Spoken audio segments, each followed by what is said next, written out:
Warning, the following content may contain elements that are not suitable for some audiences. Viewer discretion is advised.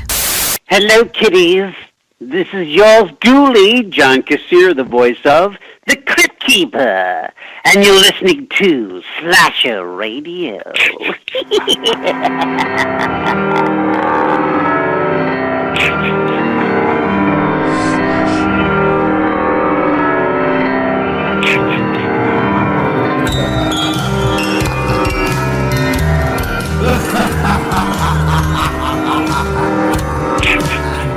Welcome to Slasher Radio. We are jam fucking packed this week.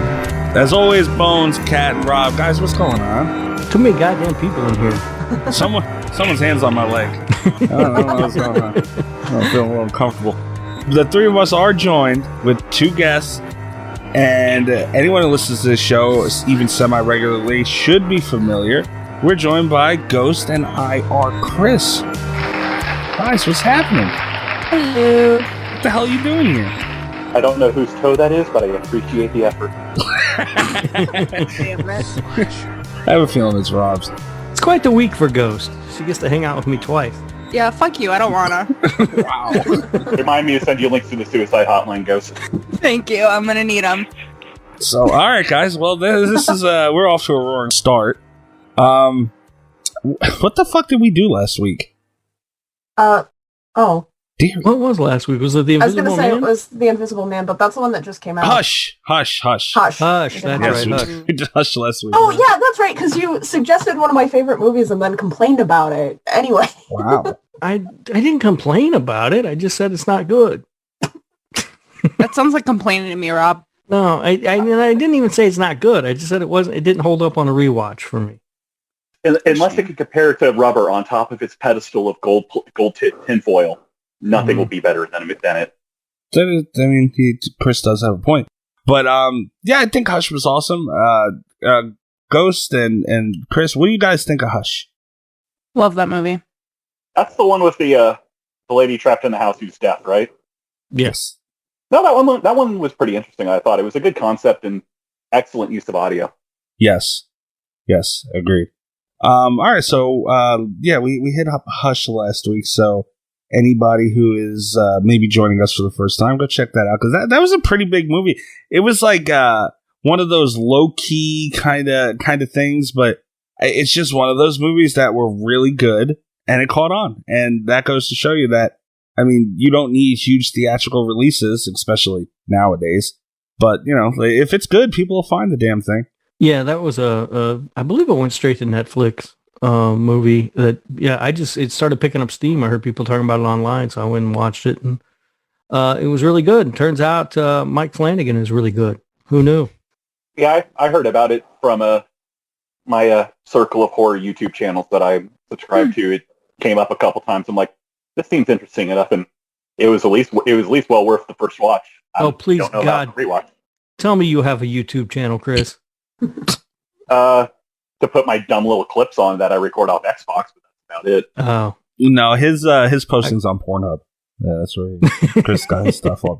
Highbrow, you know. Yes, use code Harry Dong to get that out that Brillo brush of a bush off your dick. Oh, Jesus Christ! Oh, you know, yes. Speaking of things that shouldn't be said, guys, I'm glad everybody's here, because I got to talk to you, everybody. All right. Why?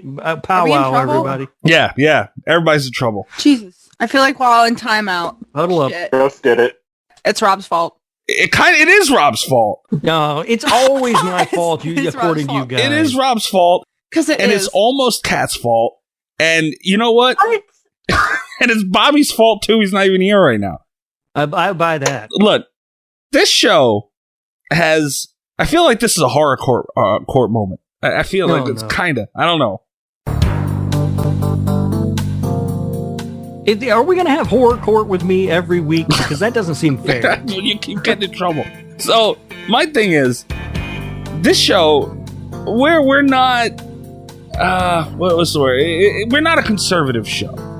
You know, F-bombs fly, all kinds of stuff. There's dick jokes galore. We have an entire library of dick jokes. There's very few words and things that get bleeped. Very few. And Bobby got around one of them.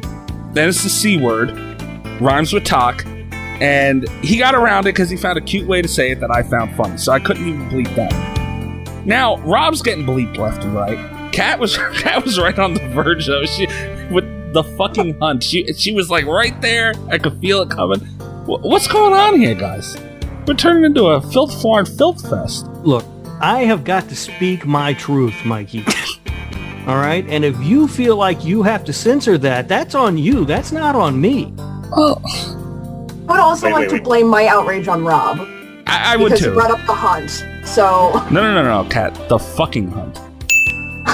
You guys act like it's a bad movie, and I don't understand it. It probably is a bad movie. It's a very good movie. I don't trust you. It's not great. Wait, I'm confused here. Does Rob have more bleeps than me?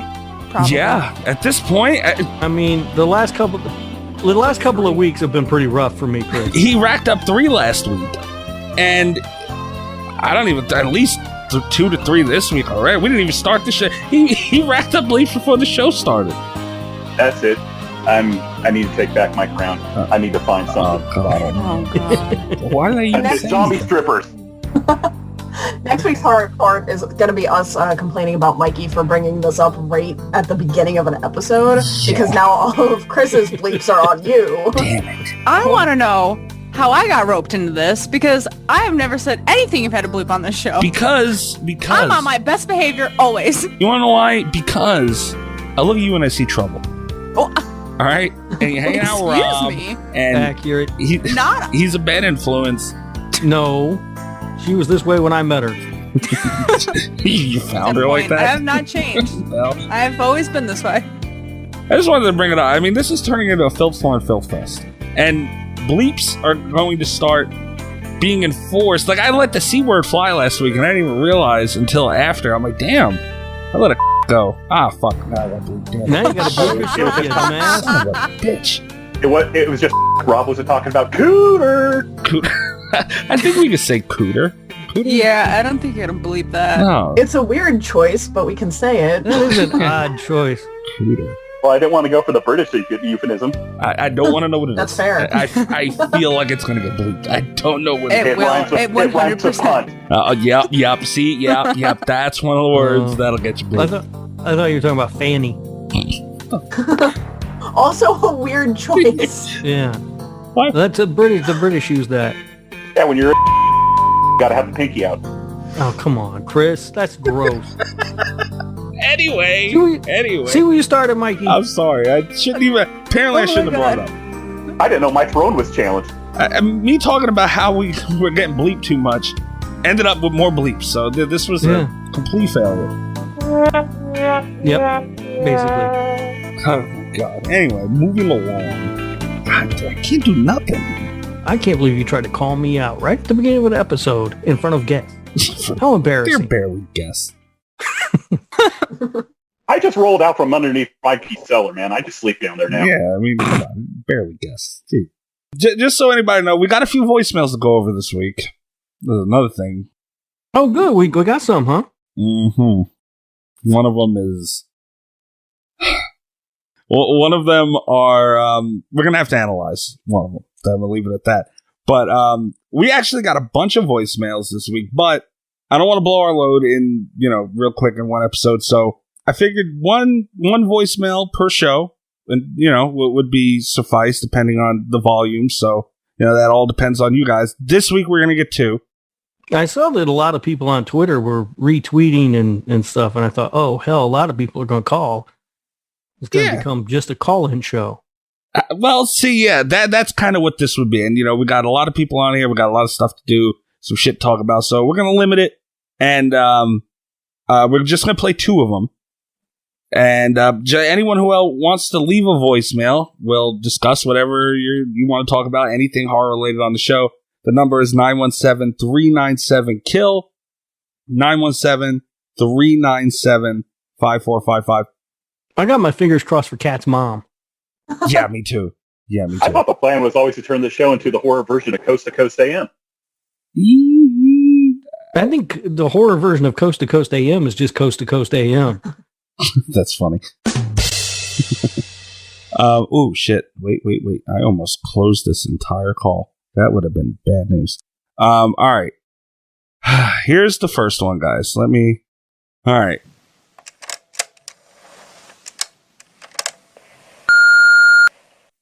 Hi, my name's Rob Jur, and I was just calling to say that I think Rob is the greatest. He's so funny and smart, charming, and handsome that I just think you guys should be nicer to him and really respect his opinions as they're far superior to all of yours. Just wanted to say that, and also I hope to one day have a sock collection that is as awesome as his. Have a good day. Oh, that's a very nice voicemail from Roger. That's suspicious. Thank you, Roger, for calling in about that. You know, I know that a lot of people like my socks, and so I'm thinking maybe I'll have to make a list and post it somewhere so people can keep up with what which socks I have and which ones I'm getting and that sort of thing. Check the Slasher Radio website for that, Roger. Yeah. That might be Listen, Patreon Roger, you don't tell content. me. I don't know. Listen here, Rob. You don't tell me how to treat Rob. If I want to violently grind on his ear, I will violently grind on his ear because he's a dirty, dirty boy who deserves it. Chris ain't wrong. Fuck. I don't know what the hell's happening. You'll find out later when I break out the fuzzy handcuffs.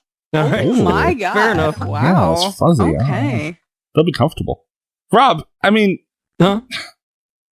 I'm just, I don't want to accuse anybody of anything, but I mean, I don't understand. the guys, doesn't that sound a little familiar, Roger? No? Mm-hmm. It's a little suspicious. What's suspicious? I don't understand. I don't know what you're inferring. Seemed ever so slightly unsure about his own name.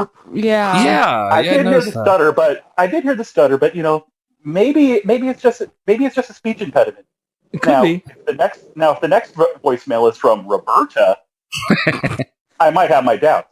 It could be a speech impediment. We wouldn't want to make fun of that man for that. That would be cruel. No, Yeah, we're all absolutely. inclusive here. Yeah. There's another one. There's another one. This Damn is it. unbelievable. Damn it, Rob.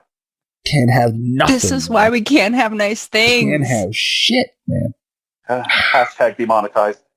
Yeah, seriously. Yeah, right. Yeah. We just got on Fansided. I was Shout going to out ask to if we had Fansided. gotten a letter or a call yet. Not yet. Probably right about now. I'm telling you, man, Patrick is going to become very close, quote unquote, friends. We're going to hear from him a lot, I think. We're going to call him the principal's office. So He's going to have to submit the episode before he can upload it. Yeah. So what you guys seem to think that Roger is up to something nefarious here? I don't understand. I don't know. When he said his name, it sure sounded like Rob Jur. Yeah. Maybe you paid him. I don't No. know, but Well, I can't help said it. a He lot got a of weird name. things that we can't all agree with. I think most people agree with what he said. I don't don't- know about that. I I don't- mean, that seems to be universally the opinions. Yeah. Well, Seems to say. Anyway, Roger, thank you so much. I appreciate that. we're going to monitor this closely. There's an investigation being done on Roger internally by Slasher Radio, and the Oompa Loompas are on it. So, Oh no. if there is any... Tap the wires, trace the call. Yeah, right. So now, if Roger is up to anything and running a farce, there's going to be issues. But, we'll upon investigation, we'll just keep an eye on this. All right, fair enough. Fair enough. But, guys, I think everyone is going to enjoy this voicemail. This is great. Let's hear it.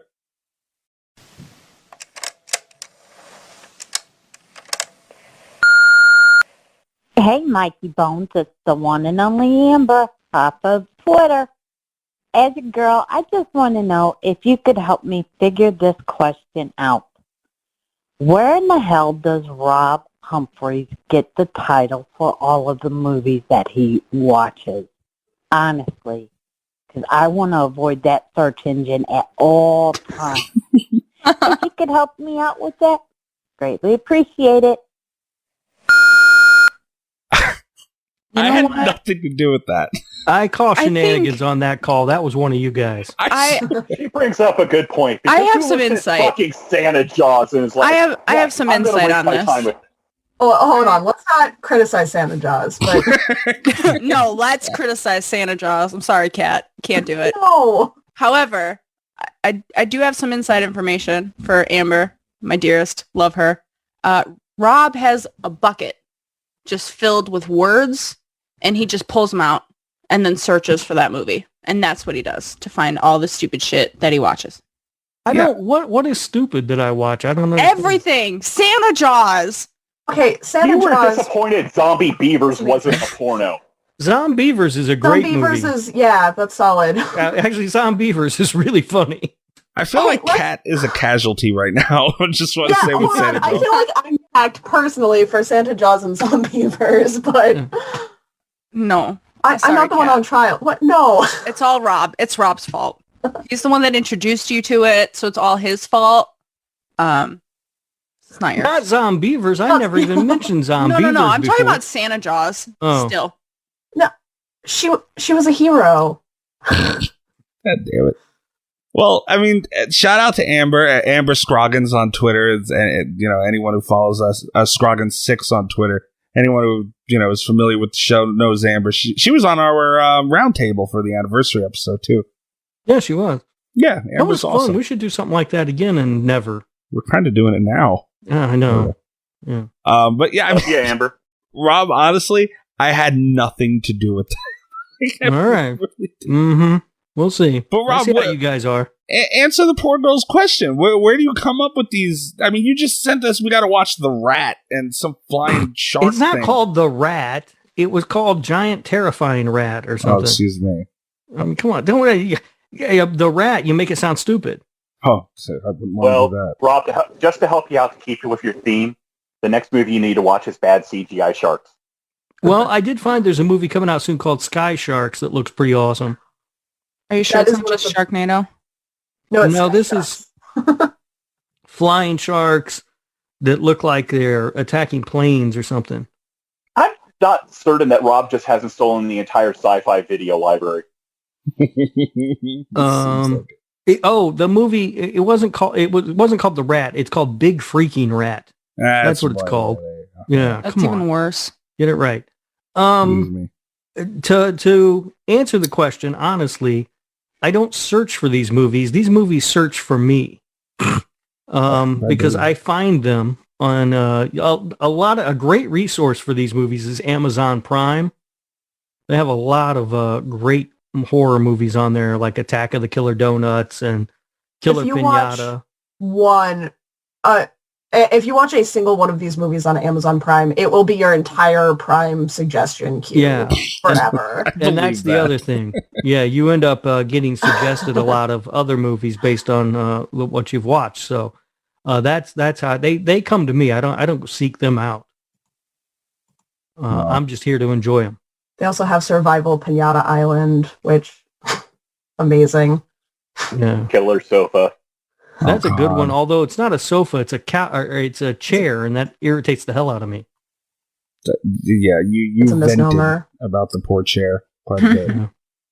All right, guys. Well, thank you to Amber and Roger. Yeah, thanks, Amber. I think you're my boy, Roger. Much love.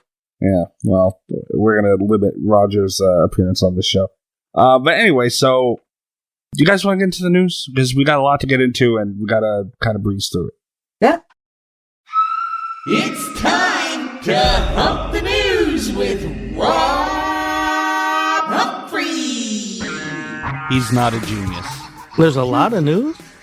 I had to cut things out. Wow, we haven't had a lot of news in a while. I know. Okay, let's do it. I know. All right, guys. Well, let me start By off. the way, I don't appreciate the theme song for the news. I am a genius, damn it.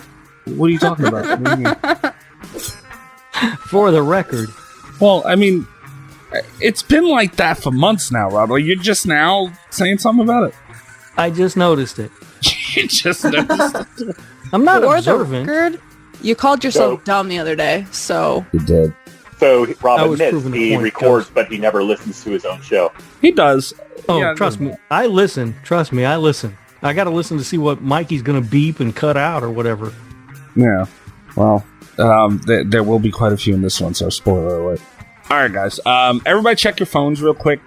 The first thing I wanted to talk to you guys about was Mezco is revving up for the new Scream movie, and they put out a new Ghostface plush doll.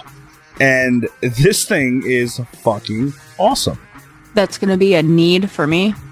Right, but I saw this and I just assumed Mikey already pre-ordered 5.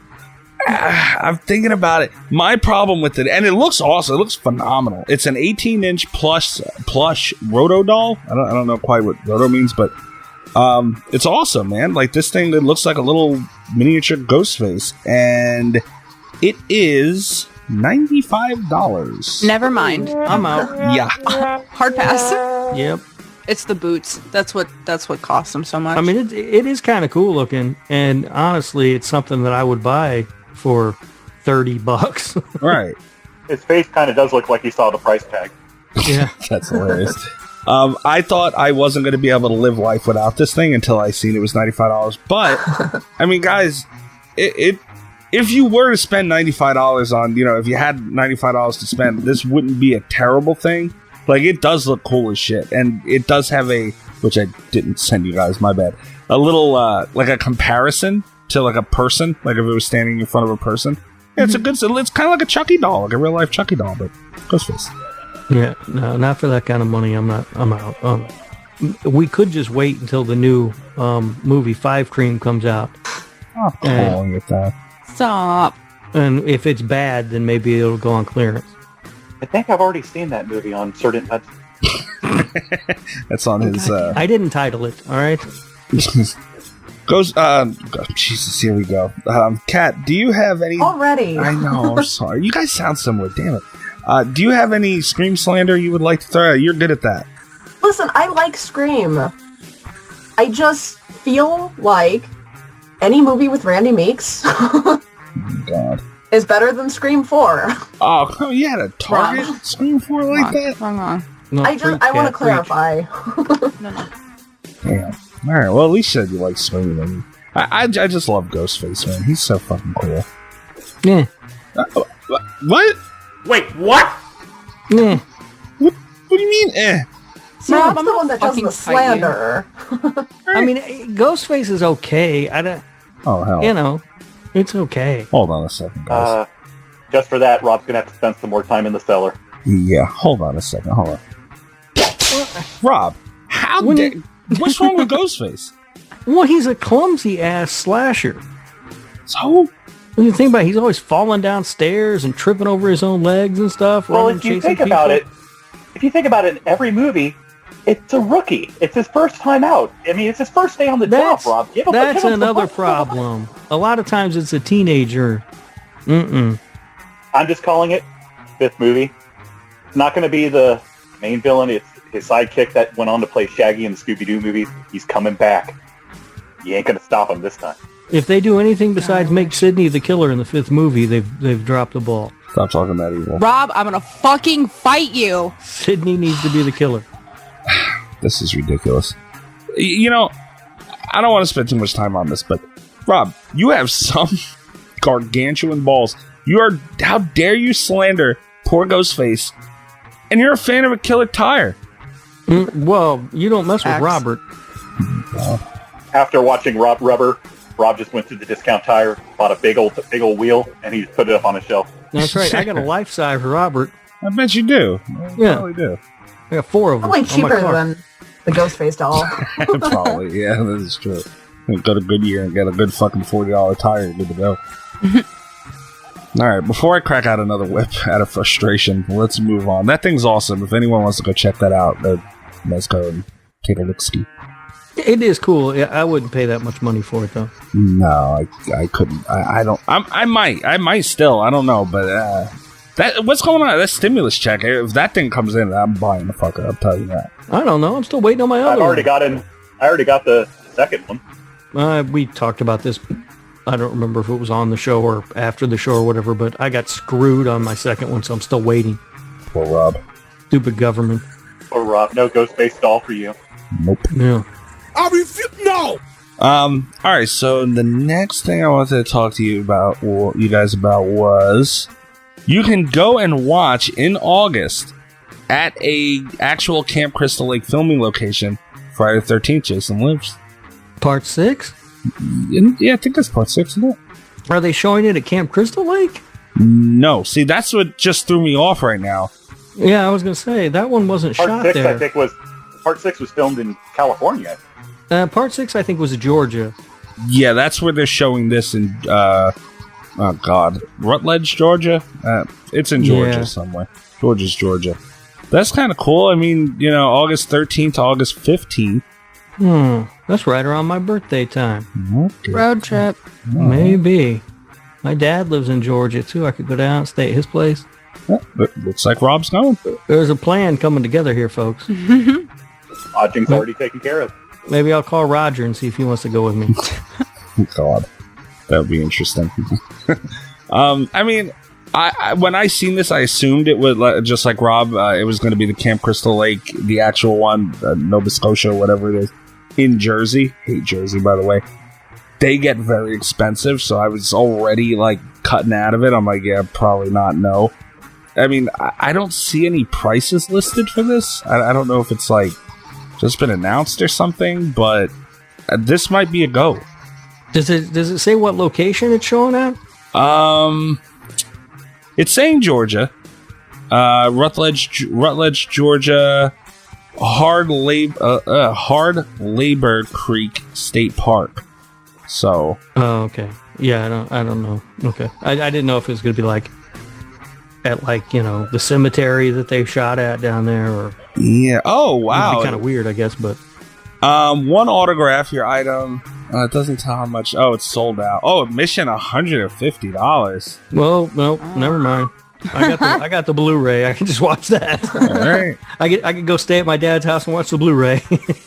Listen, I mean that stuff's kind of cool though. Oh, they have one for The Shining. Ooh. For the what? The Shining. Your favorite movie? No, that movie's terrible. Only $75 admission. They're showing that at the Stanley. How the fuck can you give him shit for The Thing when you hate The Shining? Facts. Well, The Thing is better than The Shining, first of all, objectively speaking. First of all, why are we comparing The Thing and The Shining?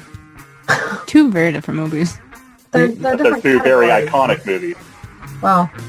Right, except one is awesome and one sucks. Yeah, The Thing sucks and The Shining's awesome. Stop it, Mike. I You would know agree that's with wrong. that. You know in your heart that is wrong. I'm glad we were able to come to this conclusion, Rob. We're getting along better. This is great. But yeah, that's pretty cool. Are they showing that? Are they showing that at the Stanley? Does it say? You keep making me go back to this goddamn tab. You brought it up. I'm asking. Answer. The Overlook Hotel. Oh, Ooh. Yeah, that's in Seattle. Is that in Washington? Oregon. Oregon. Okay. Government Oregon, camp, Washington, it's all the same. Yeah, Timberline Lodge, a.k.a. the Overlook Hotel. Yeah. Which is not sold out. So they got guys, go check out MyersHouseNC.com. They have a Children of the Corn thing. Is there anything else worth even mentioning? Yeah, probably not. Sure, the corn's easy. You could just show that in any cornfield. Yeah, right. He who walks behind the rose. Oh, past screenings: Texas Chainsaw Massacre, Beetlejuice, The Blob. Beetlejuice. They had another Children of the Corn thing. They like that shit. Pet Cemetery, Edward Scissorhands. Good lord. I know he did last summer. Oh, look. Boy. Yeah, bad taste. That's great. All right, so that's pretty cool. All right, this is probably going to be, I don't know, anybody but me can really kind of expound on this. AMC is bringing us back with Eli Roth's History of Horror, 3rd season. Huh. I never watched I it. started watching that on a Shudder. Yeah, I haven't finished the 2nd season yet. It took me a long time to finish the 1st season, too. It's fine. A little behind you. I haven't started the 2nd season. Yeah, I to me, this is another example of Shudder putting on a program that would be better served on a different streaming service. Because I think people who, so far, there's not a whole lot of new information there that I didn't already know. Yeah, it might be a good way to draw people into Shudder, but the people who drawn in are already there. Yeah, watching if you're a horror fan, you're not going to take away a whole lot from it. I guess is what I'm getting at. Where I think they have some good documentary series. I mean, a lot of it, like you said, if you're a big fan, you probably already know. Like most of the Cursed Films series. Yeah, I knew a lot of those stories. Yeah, I didn't care for that one either. That was another one I felt the same way about. Like, it just seemed weird to me to put that on a service that's catered towards, more hardcore horror fans. They do a lot of, some good stuff on there. Like Horror Noir is a great documentary that Shudder did. But, but it's AMC, so I guess they're going to put it on Shudder, right? I mean, they own it. Yeah. I would imagine. It doesn't say, and I kind of closed the tab already. So I'm not sure. If you already own the platform, you know where you're releasing. Right, yeah. I would imagine it's going to go on Shudder. Yeah, it wouldn't be bad for their networking to throw it on AMC first. Nothing. Well, they might show it on AMC first and then move it to Shudder once it's run. Right. Yeah, I mean, there's nothing to say they couldn't post those episodes on their own TV channel as well. Yeah, doesn't hurt them any. True. And they can use it to promote. They can use it to promote Shudder and get more subscribers. Very true. Hashtag free ideas. Yeah, right. Ghost. Yes. Pay attention. All right. Next up, you guys. I mean, this isn't really anything. I guess we're going to spend a ton of time on, but there is an Urban Legend trilogy Blu-ray set that is releasing in the fucking UK, which pisses me off. From 88 Films, obviously, behind I Know He Did Last Summer and Urban Legend, all those movies. I kind of want this thing. 88 Films, some of their stuff is region free. Yeah. It's showing as 18 on the box in the little region circle. I don't know what that means. I don't know what that means. That's the European rating system. They don't do the letters. They do it by age groups. Oh, dumbasses. But you're not missing much by missing out on it anyway, Mikey. I mean, the first movie's good. The second one is okay, and the third one's terrible. The first movie is great. I'll have you know. The second movie, it was... It's okay. If even that. And the third one I never even bothered seeing. So. The third one is no good at all. I wanted to watch that movie again, because that's one I haven't seen since it came out on VHS, so it's one of those ones I wanted to go back and watch, but it's really not streaming anywhere. I've never seen any of them. Hold on. I watched the first one at the very least. It's at least a fun popcorn film. Chris, hang on. I'm sorry to cut you off this one. I don't with me. Motherfucker. How have you not seen Urban Legend? I don't know. Damn it. I'm sorry. I stopped being surprised by what she hasn't seen. Seriously. Well, you forget, Ghost is the baby of this group. She hasn't been around as much as us. That's true. I haven't had as much time to watch things. Scream was considered classic film to her. You kind of... What year did Scream came out? 96, right? Yeah, I was 2 when that movie came out. I was in college. Yeah, she's us.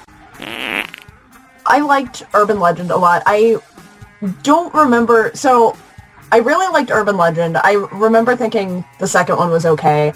I must have seen Urban Legend 3 about a dozen times, and I don't remember it. There's something about that movie that my brain just doesn't retain at all. But I already have them on DVD. Like, I don't think I need to upgrade to Blu-ray for those. Yeah, it's definitely one of those things to just say you got the set, you know? Yeah. I do like a box set. Right, exactly. If I could get like a steelbook with all 3 of them and it has a bunch of like special features, I'd consider it. Otherwise, I just want the first one. Yeah, I don't see anything that says special. I think it's just the movies. That's the goddamn shame. I remember when DVD came out, special features goddamn everywhere. They moved to Blu-ray, and you got to get the goddamn Scream Factory boxes to be able to get behind the scenes shit. I agree with you. I mean, yeah, it used to be a given. I'm with you on that, but I could definitely see if I got this. 2 and 3 would probably never get used. And that first one will be wore out a little bit, so I kind of want to get that. All right, so doing the news segments is costing me money. It's costing me money. Yeah, right. It caused me to put a pin in my war with Jeff Bezos so I could get the Friday the 13th. And not only that, you bought the Robin England coffee last week, live on show. I did, yeah. Yeah.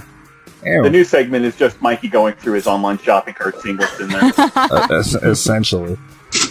All right, the last thing I wanted to talk to you guys about, and I'm really happy about this. Bobby and I had, how do I put this nicely? I guess I can't. A shit fest with Fangoria for the most part, and it was very bad. Under previous ownership, scumbags. But now Fangoria is under brand new ownership, and the slate is clean. I don't want to butcher this name. Tara Ansley is one of the co-owners of Fangoria. She is super, super interactive on Twitter and everything, and her and I have DM'd a little bit. She's awesome. I am very excited to see what her and her team are going to be doing with Fangoria, and a little bit to be seen is they launched Fangoria Studios. That can only mean good things is what I'm looking at it at. I feel like this is about the third or fourth or maybe fifth time I've heard about the launching of Fangoria Studios. Yeah. It seems like, every iteration has tried to launch it. The last group did okay. I mean, they're, personal feelings about those guys aside, they did a couple of really good movies that I like. I'm interested to see what they put out.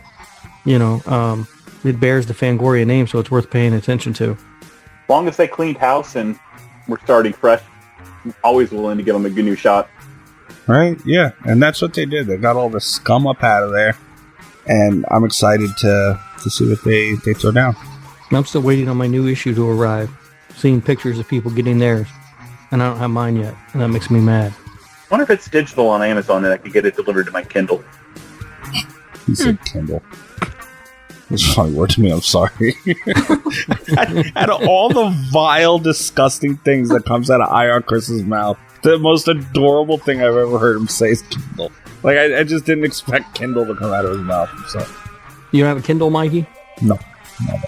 That would require me reading. It doesn't require it. I mean, I've got the Kindle app on my iPad. I don't really read. What the hell you got the app for?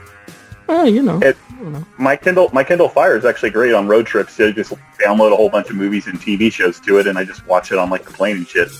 I feel like I have to timestamp this, and I want to use Chris saying the word Kindle as a sound effect.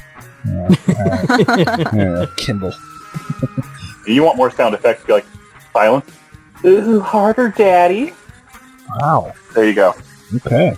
Sweet Jesus. Fair enough. I'll take a turn. Anyone else have anything to say about Fangoria Studios? I'll give them a shot. I have, way less important, I have my issues with previous Fangoria decisions as well. Mm-hmm. For dumber and less important degrees, I imagine. But no, I'll give them a new shot. Yeah, me too. I mean, we cannot hold, and I think that's kind of like this outrage society. It's like, they'll just hold something against a brand or a name forever, and it's like, that's not fair. Like, all the people who did that fucked up shit are out of there. It's not the name Fangoria's fault. Yeah, you protest to hold someone accountable, and then when they're gone, Right. You give the new management a shot, and I mean, people love a good redemption arc storyline. Oh yeah. So, and I know their team is, I don't want to say based around, but there's a lot of women's staff, which is great, especially considering the old, I don't even know what to call them, but considering how that all went down, that's really cool to see that they made that decision, and good. I'm really excited for anything they do. You mean like and stuff? Rob, I'm gonna punch you in your throat. Why do you make me fucking edit more? Why? I mean, why? Come on. Well, there goes the Fangoria sponsorship. Yeah, I know, right? I just DM'd Tara, too. She's a wonderful woman. I was going to say, the woman who owns the company, I know, she's a woman. It's fine. I'm looking forward to seeing what they do, too. Hey, Rob, maybe they're very progressive. Maybe they'll hire you and you can go clean the offices in a French maid out. You can clean the toilet. Tara and I have DM'd before, and she's a wonderful woman, and I actually just DM'd her today to see if she would come on the show. And Jesus Christ. Well, don't play that clip for her. Oh, yeah, no. Well, it's going to be You might bleep, want to so. just cut this whole news segment. See what happens when I drink beer? Fuck. Take those final pants off. That's it. All right. Well, that's it for the news. Jesus Christ. All right, Ghost. This is Yes. all. This is all you're doing while we're here. Mm-hmm. So Couldn't get enough of me. Shut up. You to blame for why I'm on this episode? Well, you are technically, Chris. You're the one that went on about how much you liked it, but that's kind of Ghost. Dude, I said I would come on any episode, even if it's a hate watch. Yeah, that's fair enough. Those are always fun. I'm sure we'll be. We're redoing Cabin in the Woods eventually. Come on, that's a good hate watch. Hey, That's a love watch. I feel There poor, you go. Poor cat. She's getting so many stray bullets today. what is going on today? I'm sorry. I'm supposed to be the peacemaker, and I feel personally attacked all time. Cabin in the Woods. Like, why do you I'm have sorry. to do this? We're definitely gonna get a call from Cat's mom now. She's just gonna curse us out. My mom's gonna come bully you now. That's fine. I'll take it. My mom's favorite movie of all time. That's not true. No, I'm $5 to my Venmo account. I'll handle Mikey for you. okay. Oh, wow. Done. Is that threat live on? Costing me money every week. It's not a threat. It's not a threat. It's a contract. Fair. Wow. All right, Ghost. Let everybody know what we're doing since this was your pick. Houses That October Built. Love this movie. Why? I don't know. It just creeps me out to a certain extent that I love watching it, even though it makes me uncomfortable in some parts. But I don't know. I just really, really, really love it. And I know a lot of people don't. And I've been begging to come on and do this movie for a while. Well, now you're here. So I am. You are open to criticism. What did you guys think of this thing?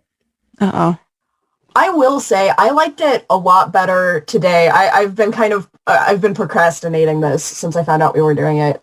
My memory of the movie is very different, I feel like, than the movie I watched today. Because I remember being really disappointed in it. I remember, like, after I watched it the first time, it was just like, why was I watching this dumb movie about, like, a car trip for, like an hour, and then it just got weird at the end. And I was surprised at, like, how cohesive it was this time around, because that was something I hadn't remembered.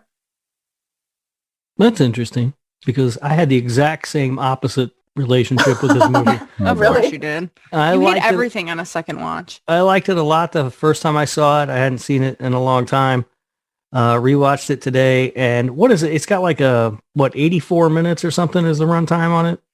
Like, Yeah, it's like an hour and a half. yeah, right around Just that under. 90-minute mark. And I felt like I spent 2 days watching this movie. Well, see, it felt a lot shorter to me this time. I remember I thought I was going into like a close to 2 hours, and then, Yeah, it just seemed so long to me, and I don't know. Like, I don't hate it. It was fine. I just remembered really liking it the first time I watched it, and this time around, not so much.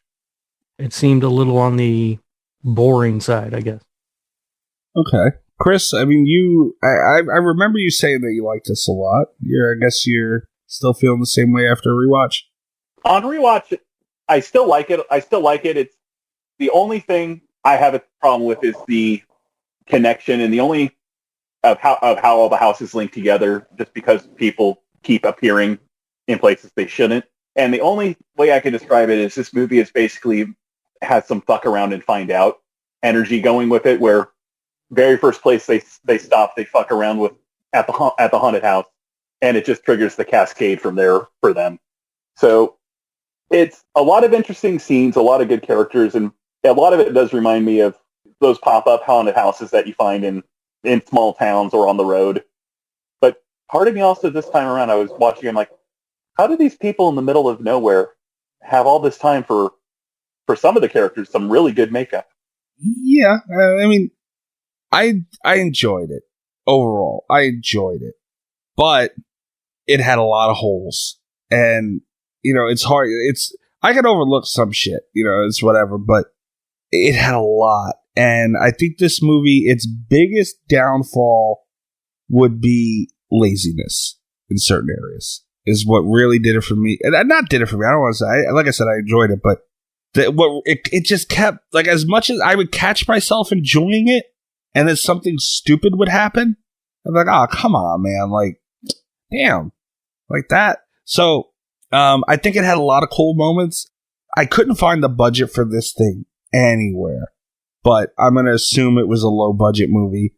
And so, you kind of give them a pass for that. But, like I said, just having restrictions, especially financially and all that, that's one thing. Like, I get it. That's you can't get around it. If you can't do it, you can't do it. But there's certain things they could have did better. And that kind of annoyed me throughout. But, to Chris's point, like, yeah, they kept popping up and all that, but I think it's kind of, if you live in the universe of this movie, it's kind of an interesting concept. It's like, these guys are like carnies, which is, and it's like that whole, like, I think back to like Freaks from... And you never fuck around with carnies. Right, exactly. Right. Like, we look at them in the circus and they're doing flips and shit, and, they're running around spanking each other in the ass and stuff, but think about the life they have to go through on the road and living conditions and all that shit. It's like they really are like their own little cult. And to think about that in a murderous, pretty much demonic type of, like, I mean, they're circus clowns. Evil clowns and shit. Like, their appearance is built for that. And it's like to bring that into reality. I dig the concept for sure. It was pretty awesome. I like the concept. There were a lot of things that really worked about it, and I feel bad complaining because there are so many things that I wanted to see from the movie that I didn't, and part of it, I think one of the reasons why it works is because there is kind of that amateur quality to it. You feel like you could buy into the premise that this really is just a bunch of people hanging around with, their camera, and I appreciate their commitment to that, but it did make the story feel a little bit thinner. It made because there were some excellent, very creepy visuals in here that weren't really focused on because, there's like the whole shoddy camera, fast edit thing going on. And it did also, it left the story a bit thin, which is sad. It fits the tone that I think they were going for, but it also, I think, kept it from living up to its potential.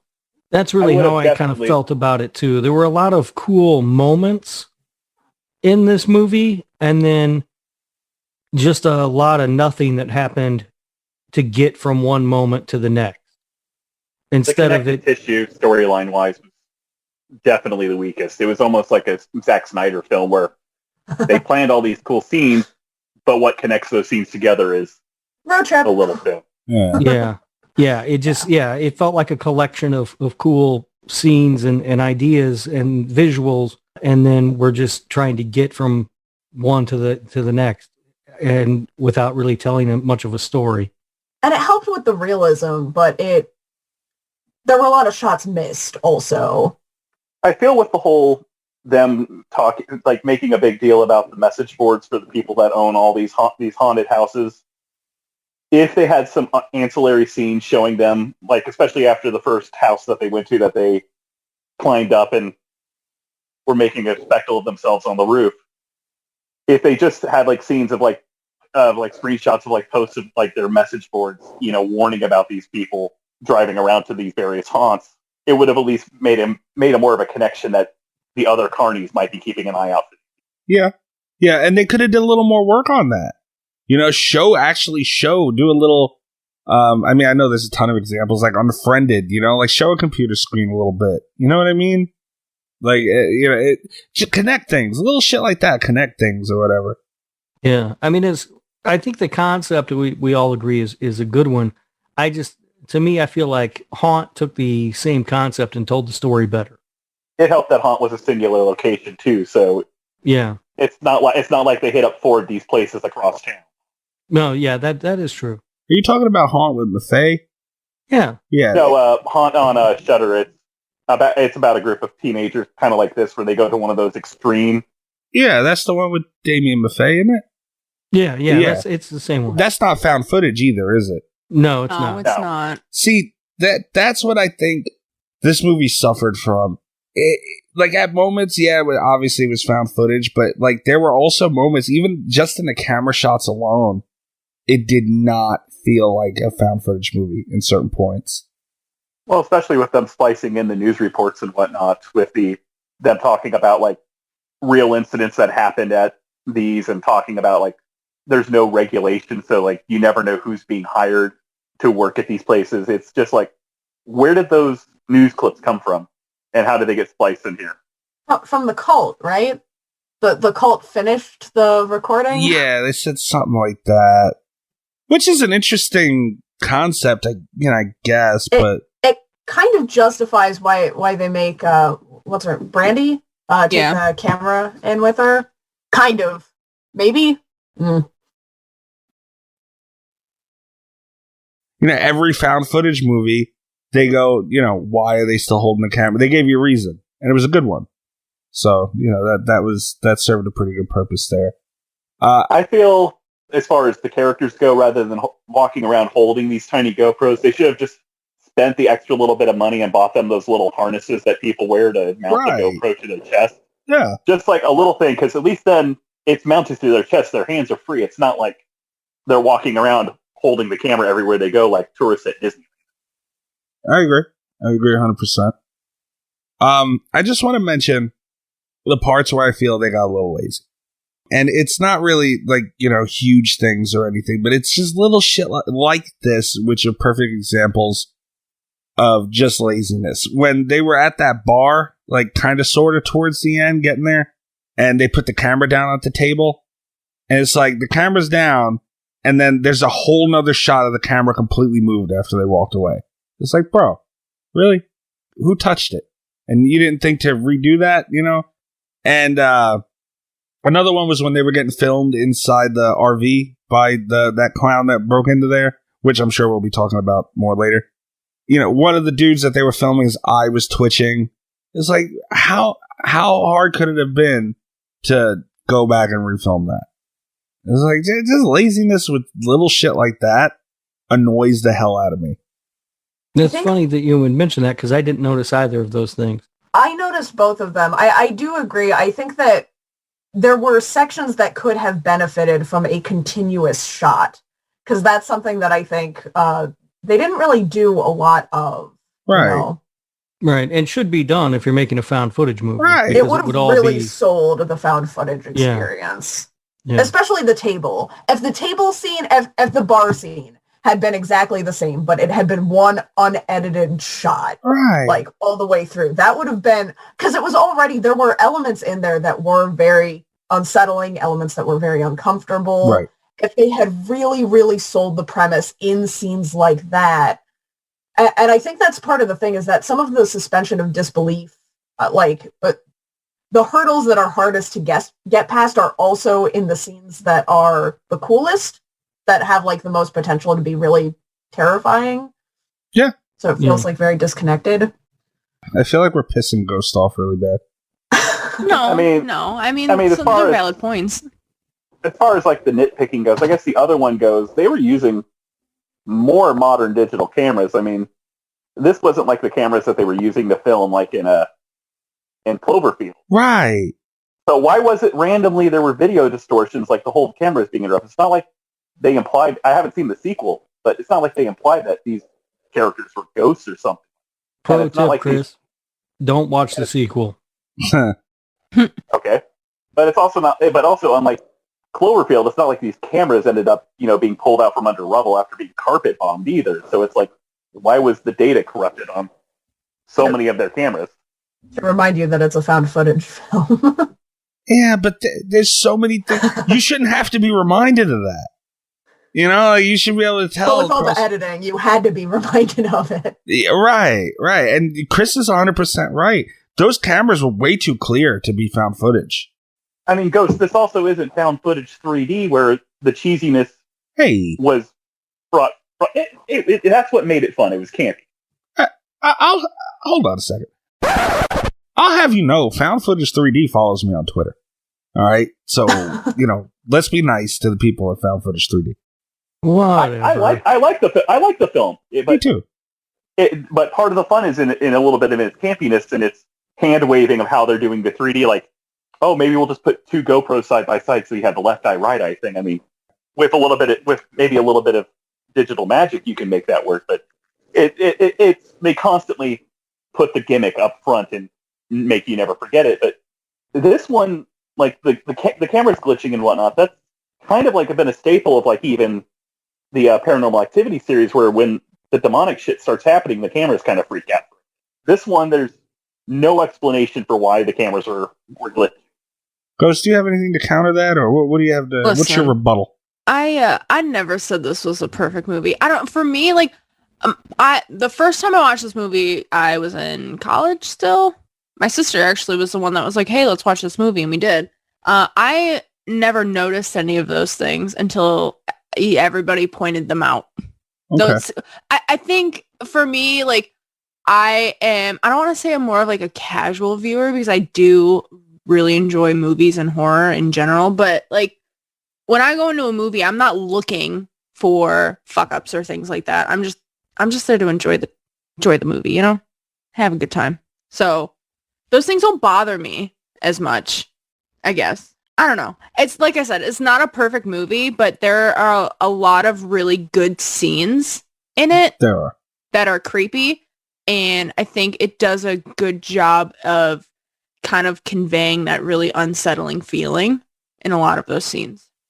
So there's a lot. There is a lot of unsettling scenes in the movie, and you know, I have we talked about that this on This Horror Life. I'm terrified of haunted houses. I won't go near those places. There's no way. You in one.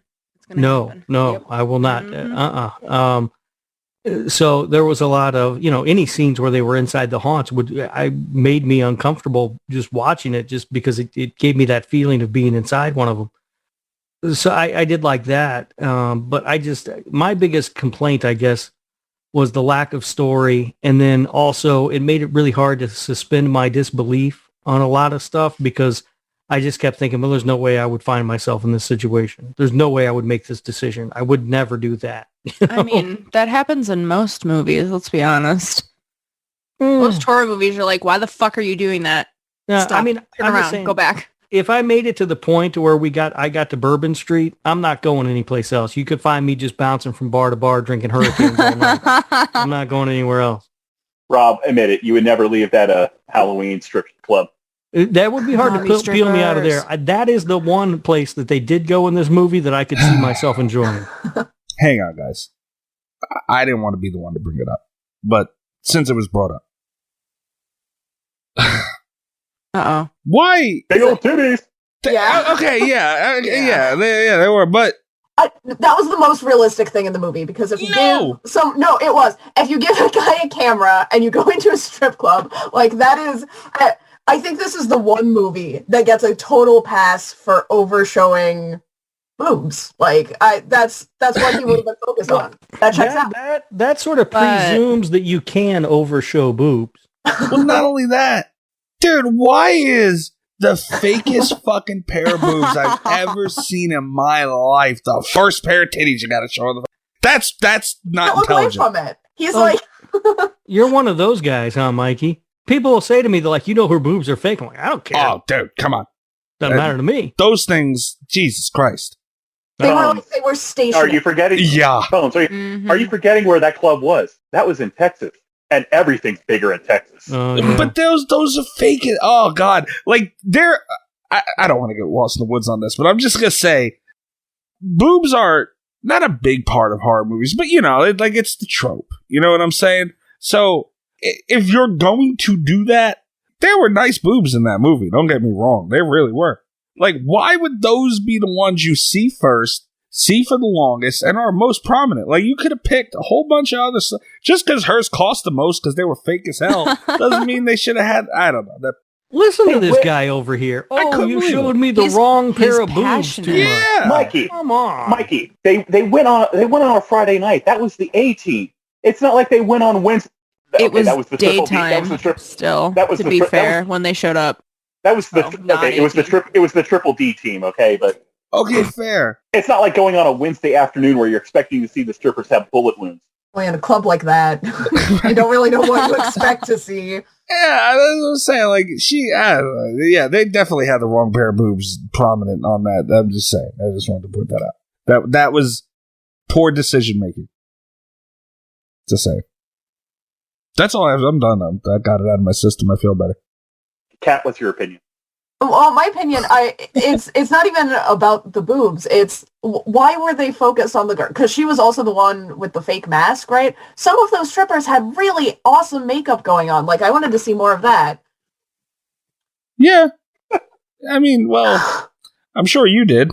But no, I think it was a cool. You see, but in all honesty, like, even the beginning, I like those party scenes. Those are, especially in found footage movies, it's great. The beginning of Blair Witch, they had like a little brief party moment.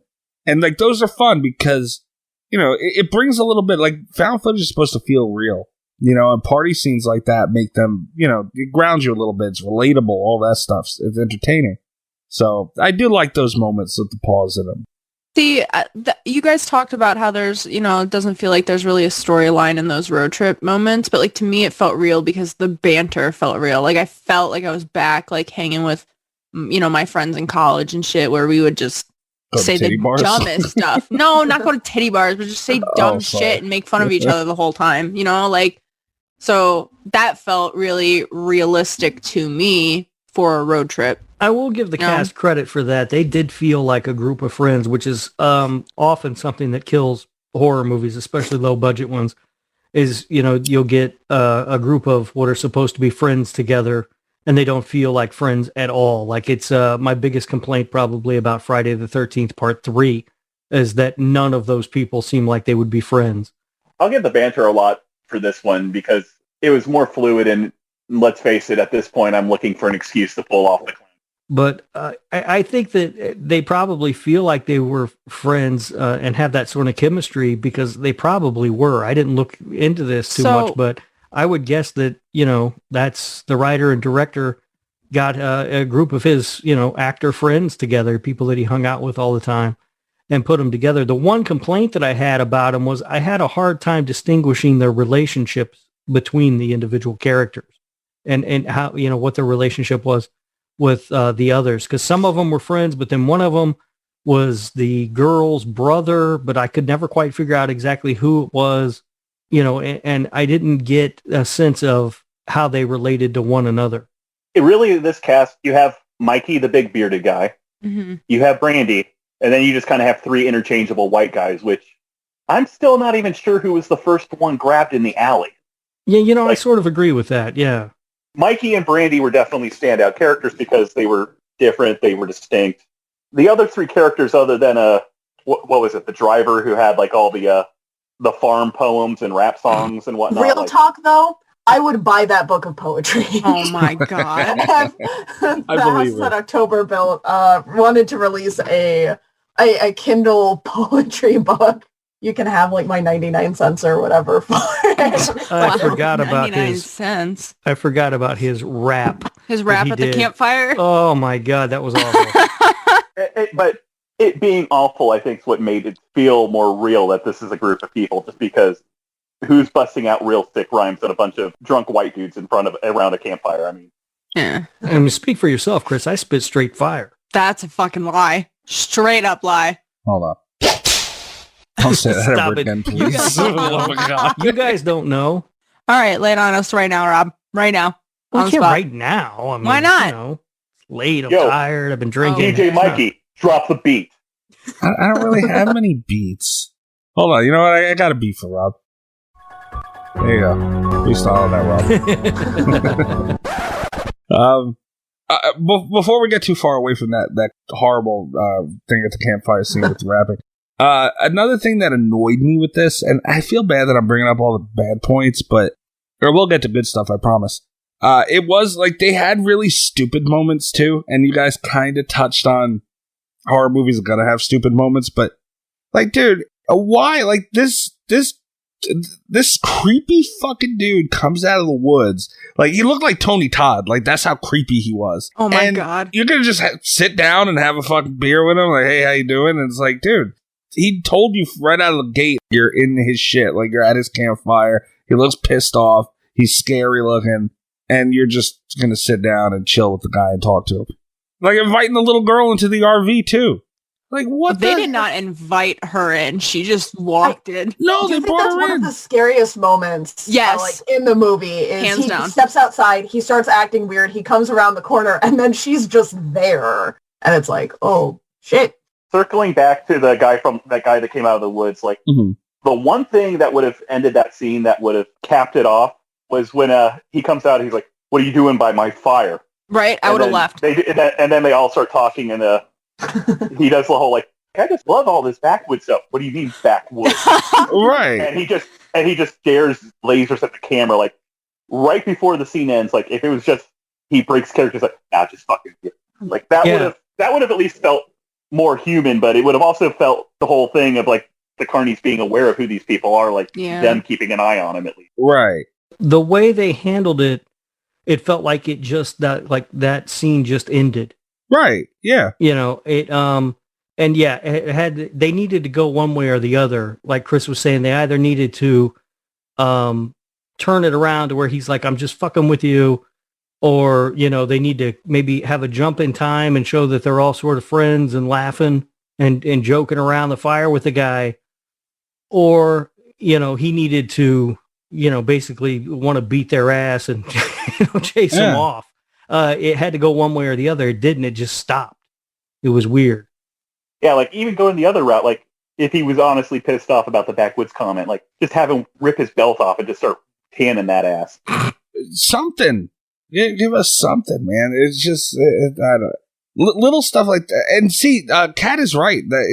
The little girl in the RV and all that, like that was a creepy scene, but Peter's out at the end. It does, yeah, it does. Like it had its moment and then it was gone. But even that moment I was distracted, sitting there going, why are you allowing her in there?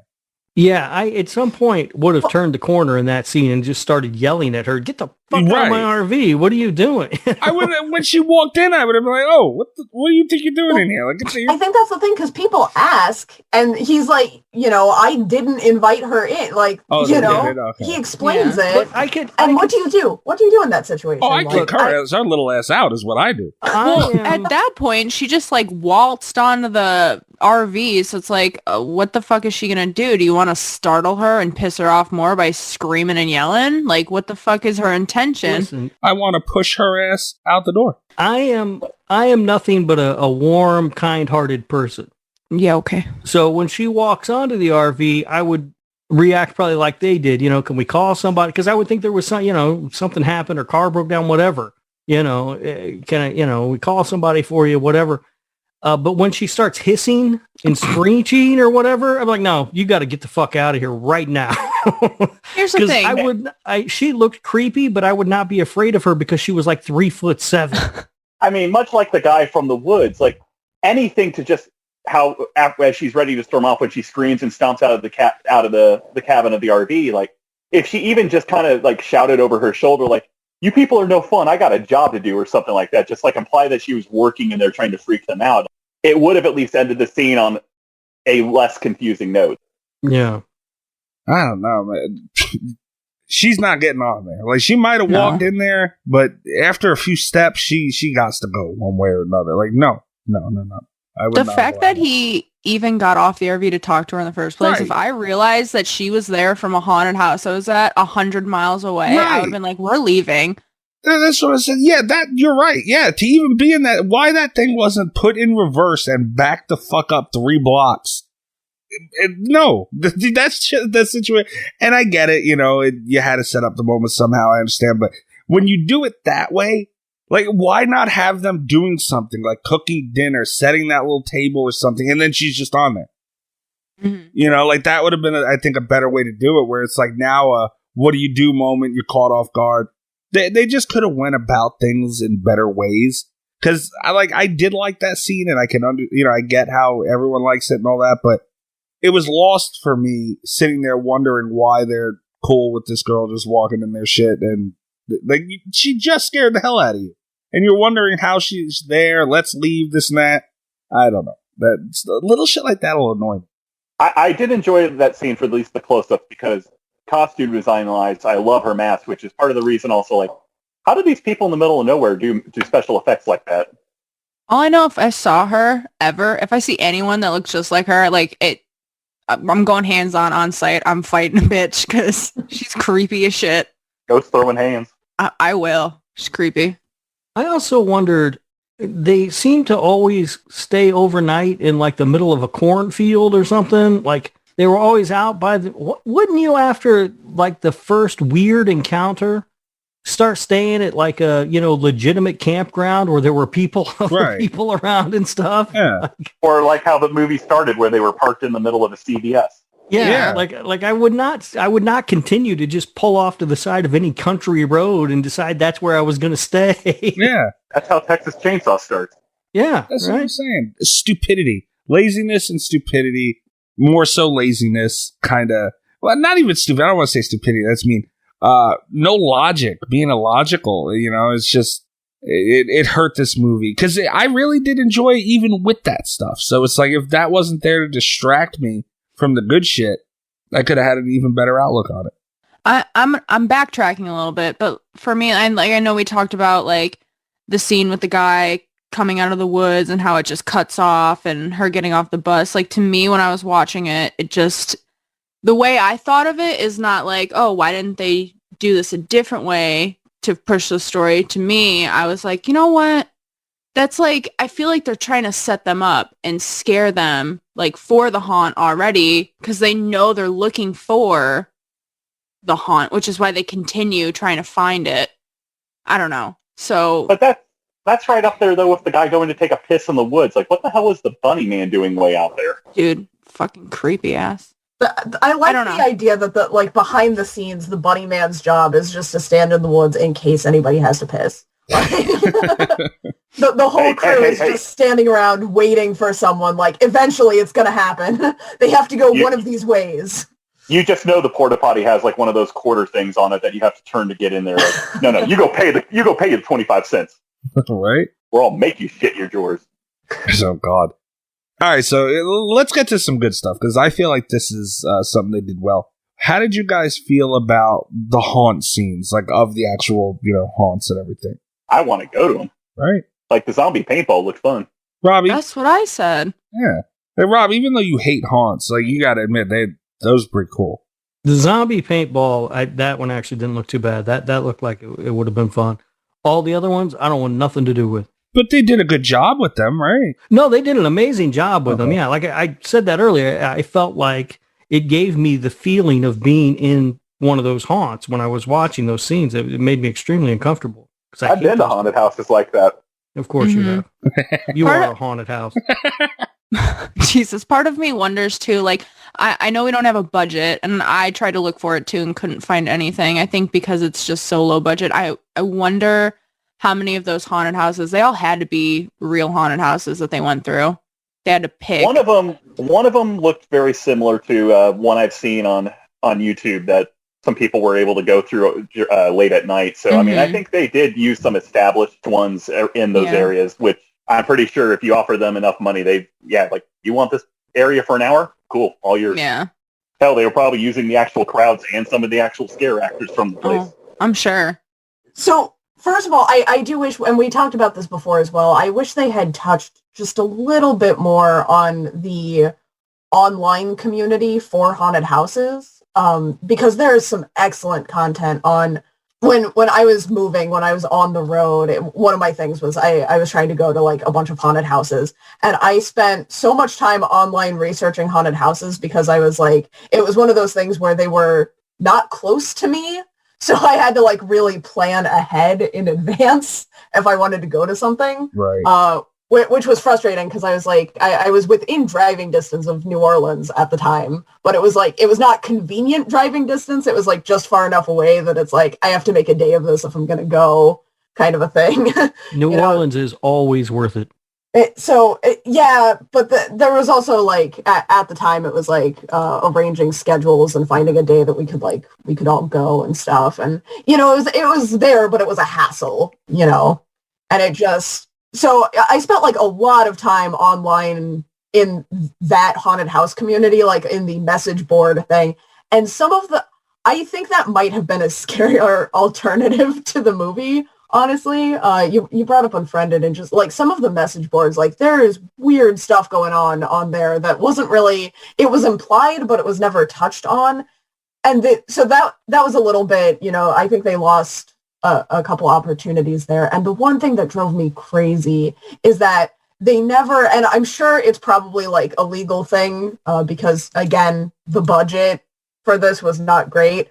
But just, they're looking so hard for an extreme haunted house experience, and no one ever talks about the McCamey Manor, like, not mentioned at all. And it's like, that's haunted house 101 territory stuff, There's a place, there's an extreme haunted house, there's a waiting list, but you can put your name on it, and they charge, like, dog food. Like, literally, you donate to an animal shelter, and it's like $10 to get in. And then you can just go, and you're done. You've had the extreme haunted house experience. You can tap out at whatever hour mark becomes too much torture for you, and then you're home. Like, it exists. It's there. Yeah. And we actually had Russ McCamey on this show a while ago. I'm glad you brought that up. I was meaning to bring up Russ and McCamey Manor. I would imagine that's legal.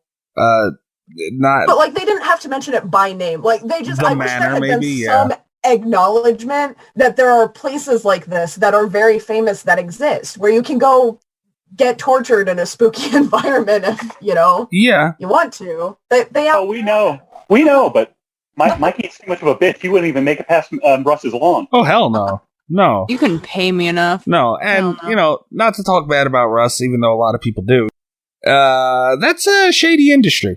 And there's been a lot said about Russ and the things he does and doesn't do, and that you could not give me any amount of money to do that shit. So no, I'm not sure if I've heard anything bad about his East Coast location that he moved to, but I did hear some stories about the West Coast. But it sounded like the crew he's working with on the West Coast kind of got a little wild. Yeah, and that's my thing with it. You're putting yourself in that position for that to happen. But that's a seedy, that's the thing though, is that like there are rumors like that, and not, I haven't looked into it a ton, but having not looked into it, like that seedy underbelly of the haunt community is kind of what this movie was about, but they missed it. They missed so much of it. I mean, I know of locations besides McCamey Manor that are like that, where they're allowed to rough you up, like push you around and whatnot. I mean, they're not going to handcuff you and try to drown you, but and there are pop-up ones that do this. Oh yeah, like easy to find. Like we mentioned it earlier, like on Shudder, Haunt. You have to sign a waiver that they're allowed to rough you up a little bit. Yeah, and I'd imagine there are definitely people who will take advantage of that. And like you guys say, it was a missed opportunity. I would love to see a McCamey Manor movie or full-on documentary, There is a documentary that he's featured in. Yeah, but I want to see like just McCamey Manor, and like I don't know what company would do it, but like a high, because I'm gonna be honest again, I like Russ. Our conversation with him was great. He's a great guy, very entertaining. I don't trust him to be honest about everything. You know what I mean? I would say put it on Lionsgate, get James Wan to direct it. Yeah. Oh, and wow. Yeah. You can even have Russ and his current team even act in it, but you fictionalize it and you just go fucking balls out. Oh yeah. I was just going to say, when you say our conversation, you're not referring to me and you talking to him. That must have been you and Bobby, maybe. Me, Bobby, and Dismay. Okay. I have pretty strong opinions about that man, and they are not positive. Yeah, that's what I was saying. I know. Believe me, I know. And we got some of it, As a person, he might be okay. I don't know, but he creeps me out. Me too. That's why I ain't doing it. Me too. I got the impression from the interview he has a bit of a showsman type thing going. Absolutely. I mean, I think if you watch some of the videos from his YouTube channel where like they're doing the post show and they're chilling out in the house, talking the person contestant. Right. I don't know what you want to call them down. I think you kind of get a glimpse of the actual guy. Like, seems like a cool guy. Like the fact that he does it just for dog food or animal shelter donations. Yeah. He's at least doing it for decent causes. It's not like he's charging these people an arm and a leg to come, get their ass. That's the one thing that about him that I thought, maybe led me to think that, maybe he is good, like a good dude, because I wasn't part of that episode. I don't know. I've never met the man. But the fact that he could probably charge these people an arm and a leg and people would still line up to do it. Absolutely. But he doesn't do that. So that does lead me to believe that maybe he is a good dude on some level, but he also scares the hell out of me. See, and that's not to retrack us, I guess, but that's kind of my point, is that, like, everyone has an opinion on this guy. Like, bringing him up, like, we all know who he is. Right. Like, there are stories about him, good or bad, like, this is common horror community knowledge. Like, you don't even have to be, like, deep into any kind of underground message board to know about these places and to know stories, like, about the people who run them and stuff. Like, it's just all very easily accessible information. It gets discussed on Reddit, for God's sake. Right. I think that goes into the laziness of it, too, that I was talking about. Like, you have something right there. And I was saying that when I watched it. Like, I thought I have McKamey Manor written in my notes. How do you not? It's glare. Even the beginning, especially the beginning. I was like, oh, shit, this is a McKamey Manor type shit with the girl in the trunk and she's almost dead and all that. So, like, dude, take advantage of that. Why would you not? I mean, they had that whole news article talking about the scare outs. Why not have them go to McKamey Manor, but have it set up where like Russ and them like help them set up, like make it look more like a haunt, and they chicken out like 2 rooms in, like, nope, fuck this out. Again, not to judge.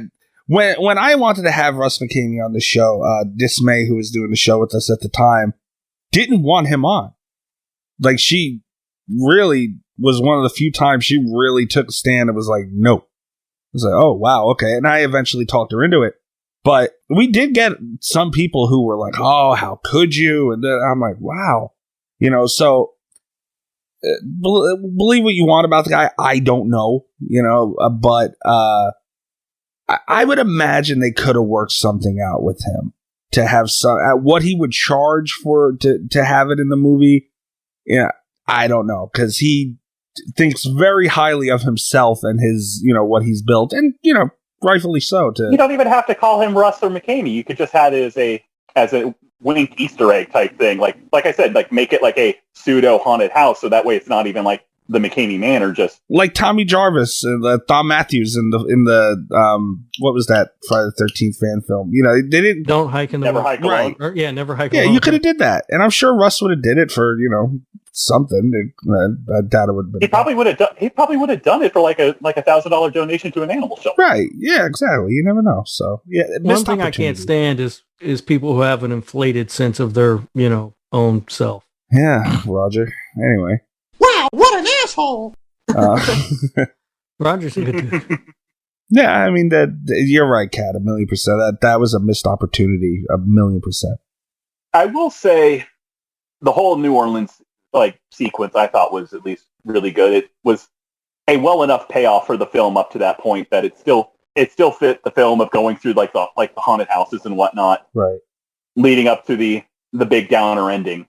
I mean, Rob's warning me about watching the sequel, so it's like, how bad off the rails does it go? But part of me would want to see them do it more with a little bit more budget and a little more focus on tying the story points together. It's something I would want more of. I do have a story there. Because for a while I was staying with we had apartment issues when I was living in the South, and my boyfriend at the time, we stayed for like a couple weeks with his parents while we got it all sorted out. And his mother knew that I was very into horror movies, and she would she knocked on the door, and we didn't talk a lot. But she knocked on the door one day of the guest room that we're staying in, and she's like, have you seen The Houses in October built? And I was like, yeah. And she's like, can you explain the end to me? And I was like, what did you not get about the end? And she's like, the whole movie. Just like, I didn't get it. I was like, all right. Good first interaction. Yeah, right. It was abrupt. Mm-hmm. So the first time I watched this movie, I hated the ending and I was so pissed at it. I was like, this is fucking stupid. I just wasted all this time.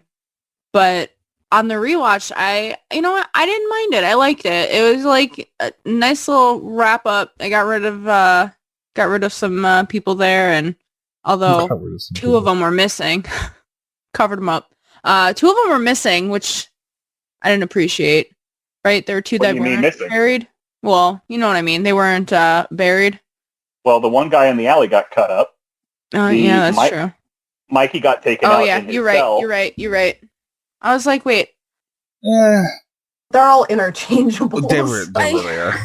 Well, like I said, outside of Brandy and Mikey, it was those two and then the three generic white guys. Their relationship went like this. Zach and Brandy, I believe, were dating.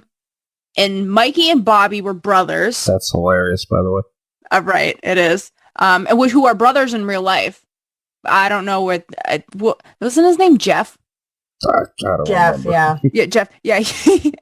Yeah, I don't know how he fit in. I think he was just another friend, but that's he was how the they guy were that all was related. driving the RV.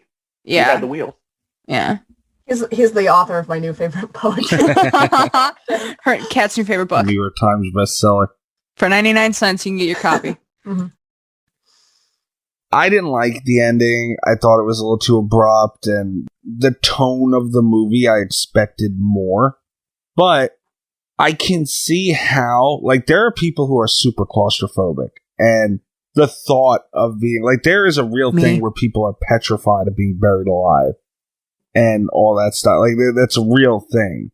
So I can see, like, maybe the director, writer, whatever, maybe he was one of these people who thought it was, like, you know, one of the worst things ever, and that's why he did it. I can see why some people would, you know, think it's the most terrifying ending because they put themselves in this. I don't know. If you're going to do something, like, there's not a lot of people who feel that strongly about being buried alive or, you know, in a coffin or any of that stuff. Also, fun fact, called taphophobia. There it is. I knew there was a term for it. Of course, Kat knows the name. I've seen videos on the quote unquote science of being buried alive. It was mostly digging at the Kill Bill scene. Mm-hmm. Like, if you're under there, there's close to like 1,200 pounds of dirt on a standard sized grave. You're fucked. Pushing down on the lid of the coffin. And You'd probably be killed by the burial, honestly, because a lot of coffins can't even hold up. No, they crumble. You'd imagine. It would depend, but I mean, let's say the coffin was sturdy and didn't collapse, and you had a dirt landslide in there. They say if you were calm and cool, collected, you have about 5 hours of air, and then that's it. Here's the thing, you have all that time, and, like, there's no way to get out. The weight of the dirt on top of you, there's no way you're going to get out of there. I feel like I could get out. Of course you do. The video I saw said it would be possible, but it would depend heavily on the dirt. They also did that on Mythbusters, didn't they? Like a coffin punching special? They were trying to reproduce that, and then yeah, I've seen it in other things, like if you're familiar with the company Rooster Teeth, they have a brand called Achievement Hunter. I'm actually wearing their own Achievement Hunter shirt right now. They did a whole parody ghost hunting show called Achievement Hunt or Haunt, and one of the episodes they literally bury one of the cast members in a coffin to try to ratchet up the fear. That takes a lot of trust. More than they should have on Rooster Teeth. That's probably. Apparently, that was the most safety coordinators they had on an episode. I would hope so. But yeah, I mean, you know, it's a super creepy thing. But the tone of that movie, you would think there was going to be a lot of Art the Clown type of blood, gore, guts, cutting kind of thing, and there wasn't. You know, so I mean, we don't know what the budget on this was, but the alleyway scene and Mikey scene, I felt could have been benefited at least from some type of something gore. Yeah. Mm-hmm. Even if it was, you know, just like a cheap arterial spray, like on the wall or something, it would have implied some of the visceral violence to it. Yeah. So even that organ that they had in the fridge, dude, I could have made that. Like, come on, man. That's what I mean. The laziness, damn it. Come on, guys. A little bit more, a little bit.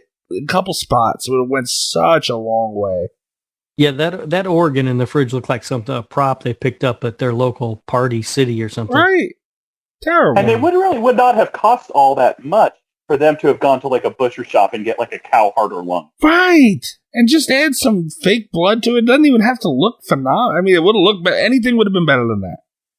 I mean, hell, back in my middle school, we had like cow hearts and eyes to like dissect in science class. It was like you youngins.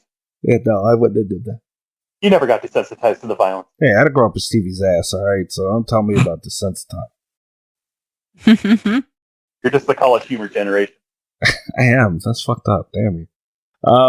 Yeah, a little underwhelming, the ending to me, personally. If they just went a little harder in a few spots, I think it would have gone from a decent way to wrap the film up to being a more memorable ending. Yeah. Mm-hmm. Or even show like you guys were talking about, show the coffin crush or something. I don't know. Well, they needed ambiguity for the sequel. That's true. Maybe they come back. Yeah, right. Maybe they do. I'm not going to say, because I looked up the ending to the sequel already. I don't care about the sequel. That's why I looked up the ending. Yeah. It is not good. If you're mad about the ending to the first one, I would not recommend the sequel. One of the most frustrating endings of all time. I don't actually remember the ending. I just remember the setup and thinking it was really stupid. And it didn't get any better. It got worse. It's not just that it didn't get better, it's that it made me actively upset. So what you're saying is we need to do the sequel to force Rob to watch. Well, if you look at it like that. Come on. I mean, my schedule's wide open, Mikey. You just pick the date. I'm out of here. I am starting a new podcast with Roger. Yeah, I bet you would. Yeah. I just want to point out, Chris left me wide open for a joke there, and I'm not going to do it because I just talked about bleep, so I'm not even going to say it. But anyway. I'm proud of you for that one. You know what would have been really cool, though, talking about the sequel for this? Like, Blair Witch, found footage movie, one of probably the most important found footage movie ever. They went a completely different route. This part 2 wasn't even found footage. I think it would have been really fucking cool if they would have did a sequel from the, I don't know what to call them, haunters, the carnies or whatever, from their point of view. Let's call it the cult or something. The cult, right? Yeah, the little haunt cult. From their point of view would have been, because like Kat was talking about it and we touched on it, like that would be an awesome fucking perspective. And I don't think you get enough of that in these haunt movies. Could you imagine the sadistic shit that they could do? Like just what these guys are doing when they're not fucking with people? Mm-hmm. I mean, there's films that have kind of touched on that. I mean, it's a much lesser known film, but the Laid to Rest series, the second film, if I'm remembering correctly, because the killer was running around with literally a GoPro on his shoulder the whole time. Yeah. So some of the scenes was literally just from his point of view, from the camera, just of him stalking the victims in the dark. Like, that's cool. Yeah, they do that. They do that in the first one too. There's a few of that, but I mean, it would have just been. It would be a much cooler film now that you've seen what happens from the people that are seeking out these extreme thrills, to watching how these people lure and drag them in. Like to see it from like this, like even just seeing this film from their point of view of why they picked this crew, why them. Because I mean, I like to think it was all because of that first haunt that they fucked around with a haunt, and that just put a target on their back. Right. Yeah. I don't know, man. Interesting concept. It sounds like it'd be There's a possibility. Yeah. Sounds like it'd be a hell of a lot better than what they did for a sequel.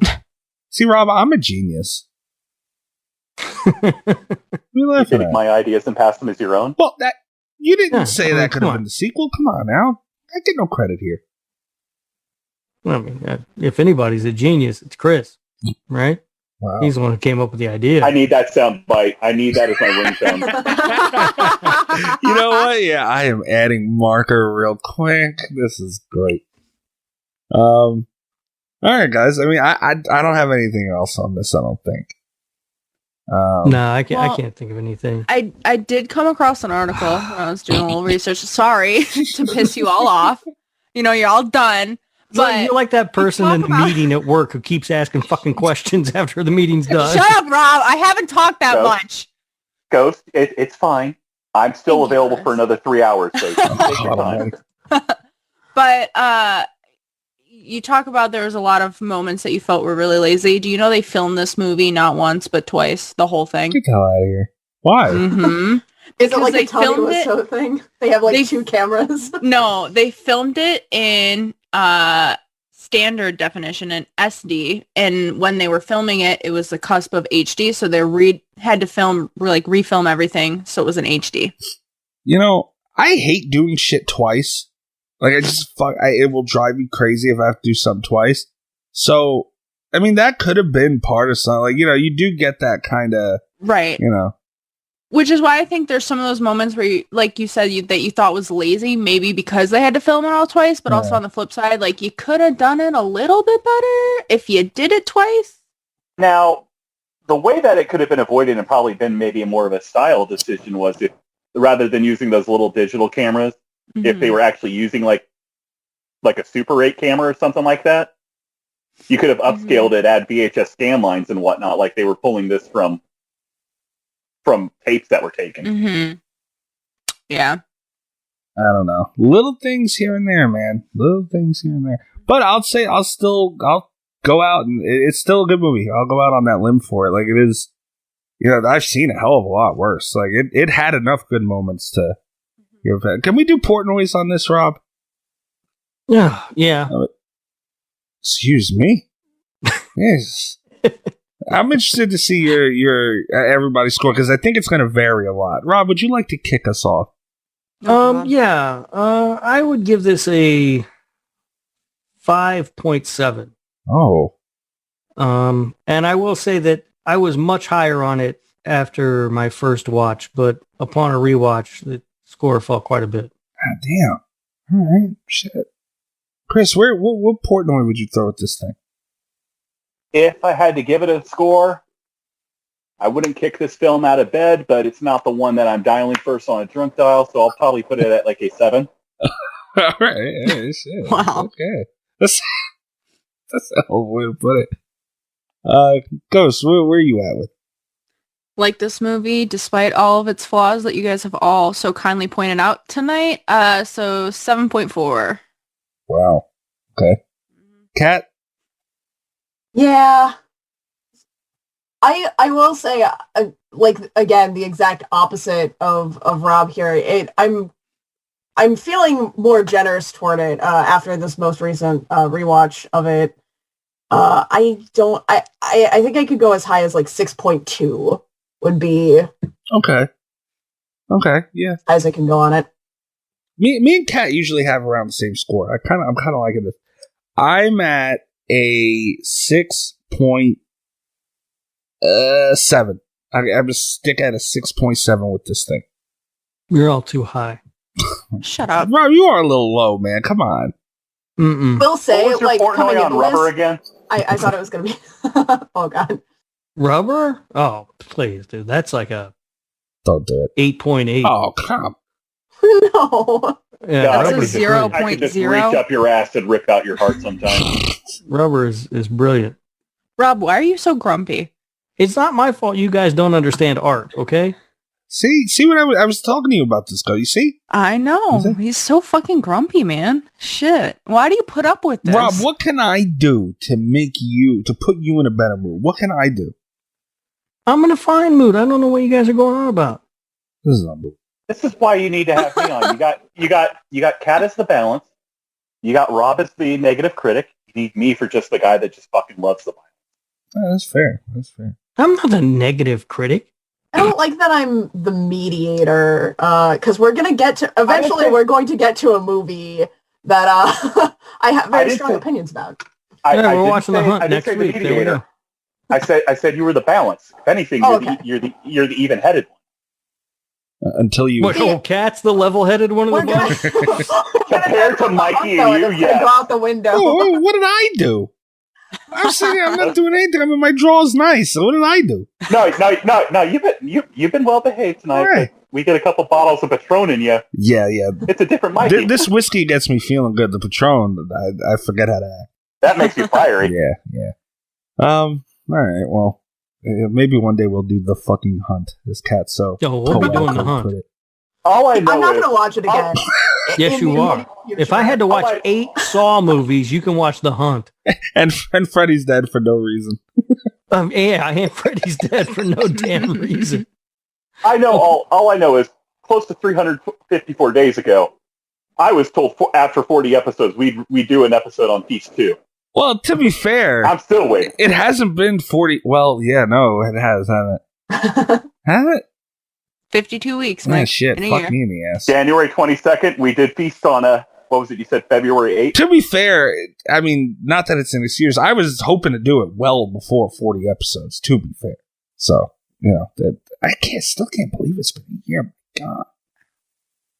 I feel like, I'm getting roped into some crossfire situations here. I wasn't involved in whatever this punishment is for. Well, no, it's not a play. He just wants to do Feast 2. That's all. There's no punishment. No, see, Kat, Except for he keeps describing it as a revenge pick. Oh, it's No. a punishment pick, Cat. Trust me. It's Oh, not see- for you, Kat. It's not a punishment pick for you. See, Kat, what my thing is, when I first became a fan, they were doing kind of more upper-level horror film. Sometimes I like to take shit down to the bargain bin, like the stuff that you see at the $5 bin at Walmart or Best Buy. Oh, we're already there. We got the freaking rat. We got all that shit. I mean, we're well, again, Big you- freaking rat. you- Get the title right. I'm sorry. You brought in Mr. Sci-Fi Channel to be your co-host, man. What did you expect? Yeah, like I said a few weeks ago, like, I would get a text from Bobby with the occasional Jason Goes to Hell or something like that. But now it's like, I'm doing Santa Jaws. Like, god damn, man. My brain. If you need me to bail you out, I can even come up with some good ones, man. We could do Event Horizon. We could do Return of the Living Dead. I'm game for anything. Yeah, man. Those are 2 really good movies. I was going to say, those are our props, Sally. Oh, I love them. Mm-hmm. Like, I don't have to go bargain bin. Well, I guess they're bargain bin now, but they were good movies. Very fair. Well, Ghost, you know what? This was a good. I'm glad I watched this movie. I really am. Good. I'm glad you got to spend some extra time with me this week, Ghost. You know what, Rob? You're going to get it on Sunday. Let me just tell you. Uh-oh. She is going to treasure the next 36 hours without you. Well, hopefully Sunday we'll be celebrating a Bills Super Bowl berth. So, Oh, because, true. they just got done spanking the Colts. So, I'm not that I'm going to bring that up. I'm not even going to bring that up. The best, I told you, the best ending will be if the Bills make it to the Super Bowl and then lose to Tom Brady's Bucks. Shut your mouth. Right now. Well, let's face it. Anybody who grew up watching football in the 90s, the Bills were always the bridesmaid, never the bride.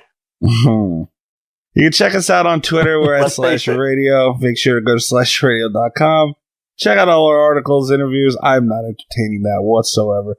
It only happened 4 times in a row. I mean, Be sure to check out all our episodes, everything that's on there. I'm at Mikey's Dead. I'm not talking about this.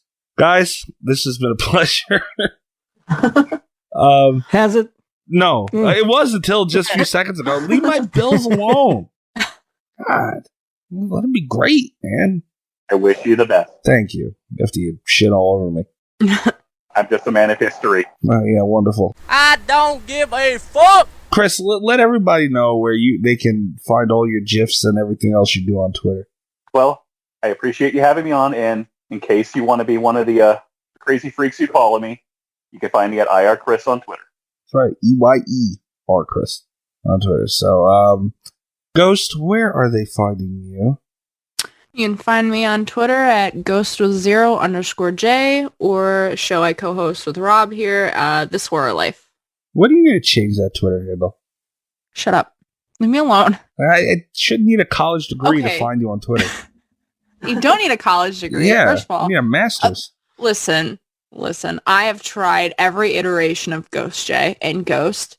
The closest I can come up with is Ghosty J, but that still has a 0 in it. So we're just going to stick with this for now. Yeah. It's true. Have you thought about upgrading your haunt ghost? Maybe a Revenant, an Oni? You know, I really just like being a simple little ghost. Little ghost. He said it all. God damn it. Poltergeist J. Just throwing it out there. Doesn't have the same ring to it. But it's a better movie. What about Polterghost J? Haha. God damn it. Then I gotta change everything. Well, that's a long handle. Yeah, It that is. might be worse. I don't know. Also, just realized I have 69 followers. Nice. Wow. Nice. You could be Cheek Clapper J.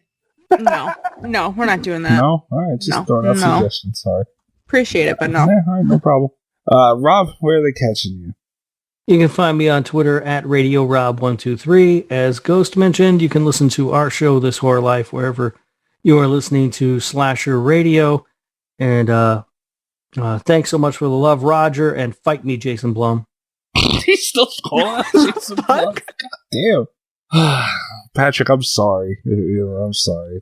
I can't control it. Kat, where are they finding you? On Twitter at Cat Velour, cat_Velour, VOLEUR, and fight Rob, Jason Blum. I want to see that fight.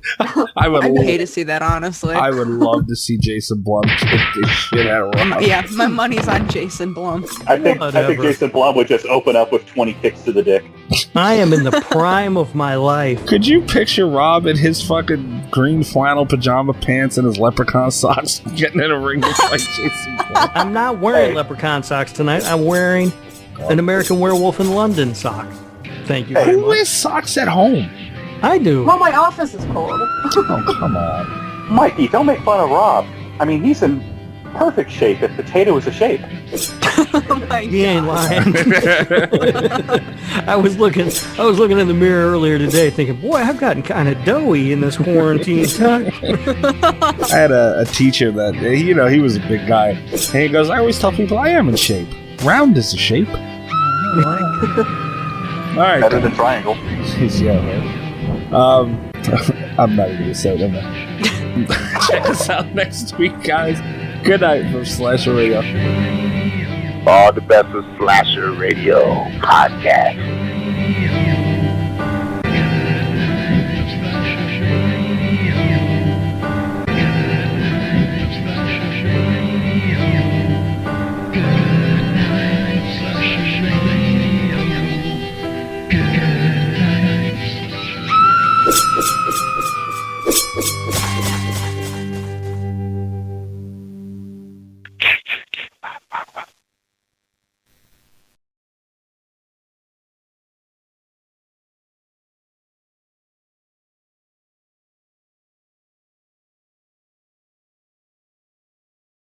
Good night from Slasher Radio. God, I passed up on so much gold. Damn it. Why? So you didn't get bleeped. So you didn't Yeah. have to bleep yourself. Yeah, because I done bitched about bleeping. I can't. Rob, you're gonna have your work cut out for you next time Mike's on. Oh, swear. I don't know yeah. what I did. I didn't do anything. It's gonna be soon too. I already told him he could be on. Huh? I already you picked can't. it. Yep, I already picked it. Oh, We got.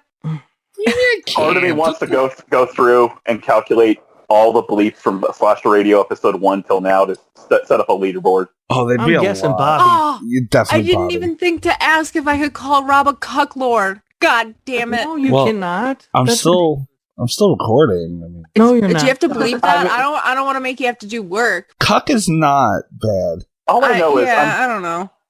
all I know is in the year I've been away, I'm disappointed the greatest tradition before we start recording is Yeah. Uncle Stevie has the cutest, tiniest cock.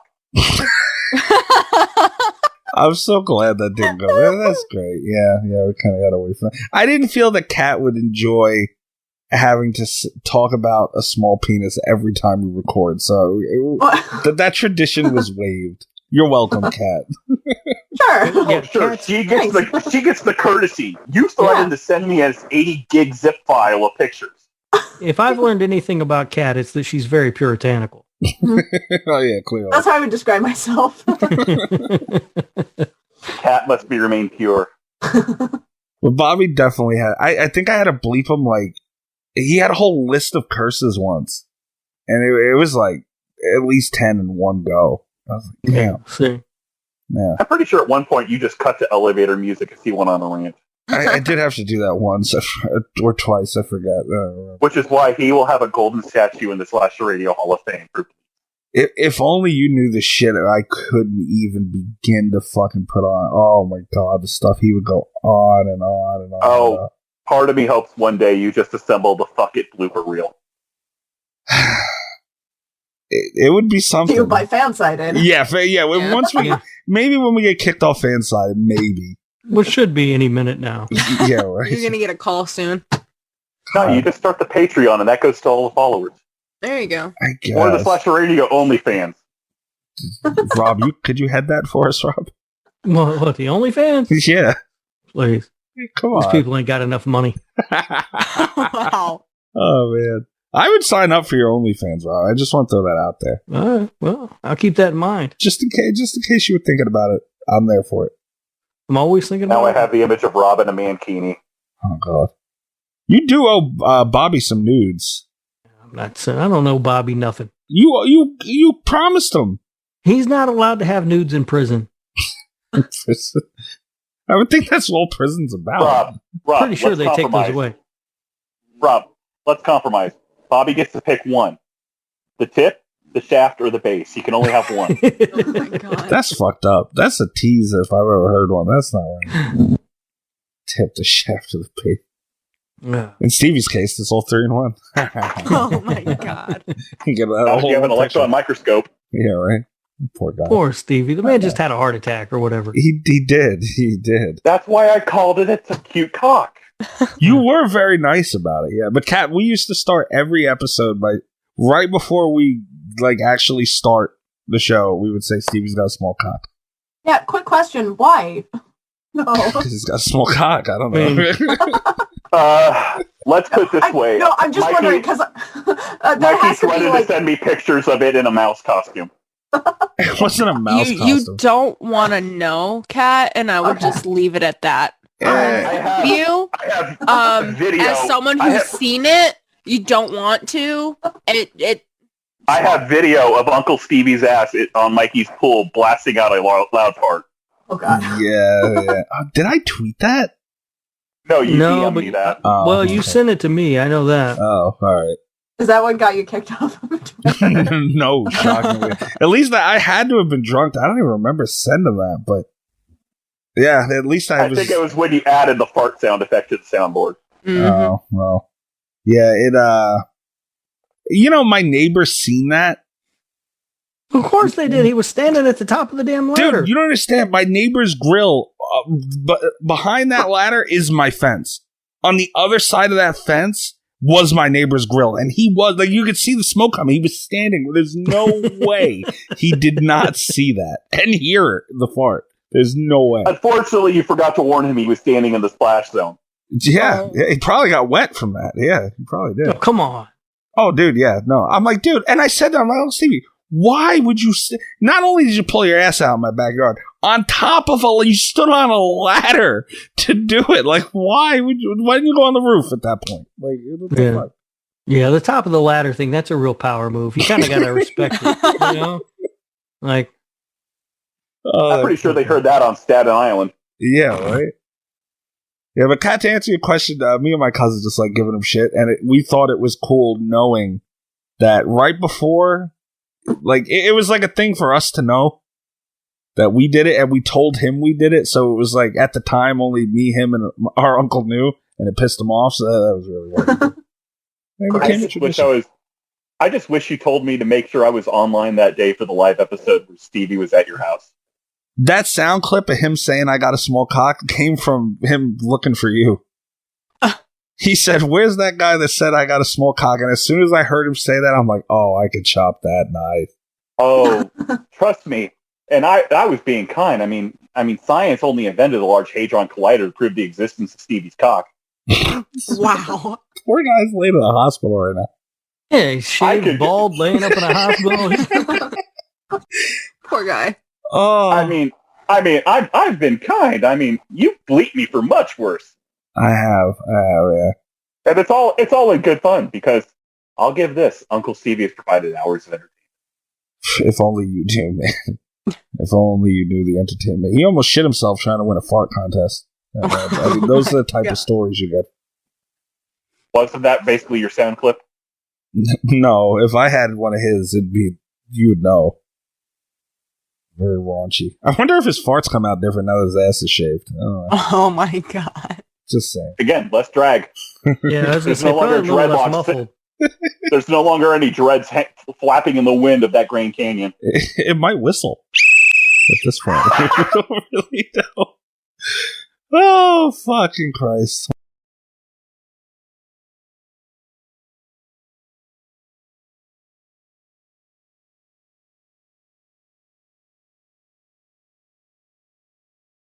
Well, I'm probably going to get off here, ladies and gents, and Ghost. Rob, Ghost, lady? Cat, What the been a fuck? pleasure. Also, Yeah. am I multiple ladies? Right. The math doesn't quite work out there. Well, leave me Unless alone. he's calling Rob a lady too. Ah, Yeah. that's right. He's called Jen? Jury's still out. Well, he's calling them both. Yeah, Rob counts as Okay. both. I Yeah. kind of am both. You kind of are. Ow. Yeah. All right. He could only well, afford half the surgery. yeah. Which half?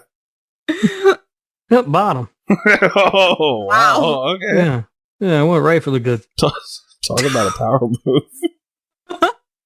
All right, guys. I'll talk to you later. Ghost, I'll talk to you on Sunday. Unfortunately. You better bring your fucking A game. Nah. No more of this half-ass shit. Phone it in, Ghost. Phone it in hard. Well, we just got to look at it This Horror Life creative meeting. That was great. Those are our creative meetings. No more Yes. half-ass shit. Okay. Yep. Good.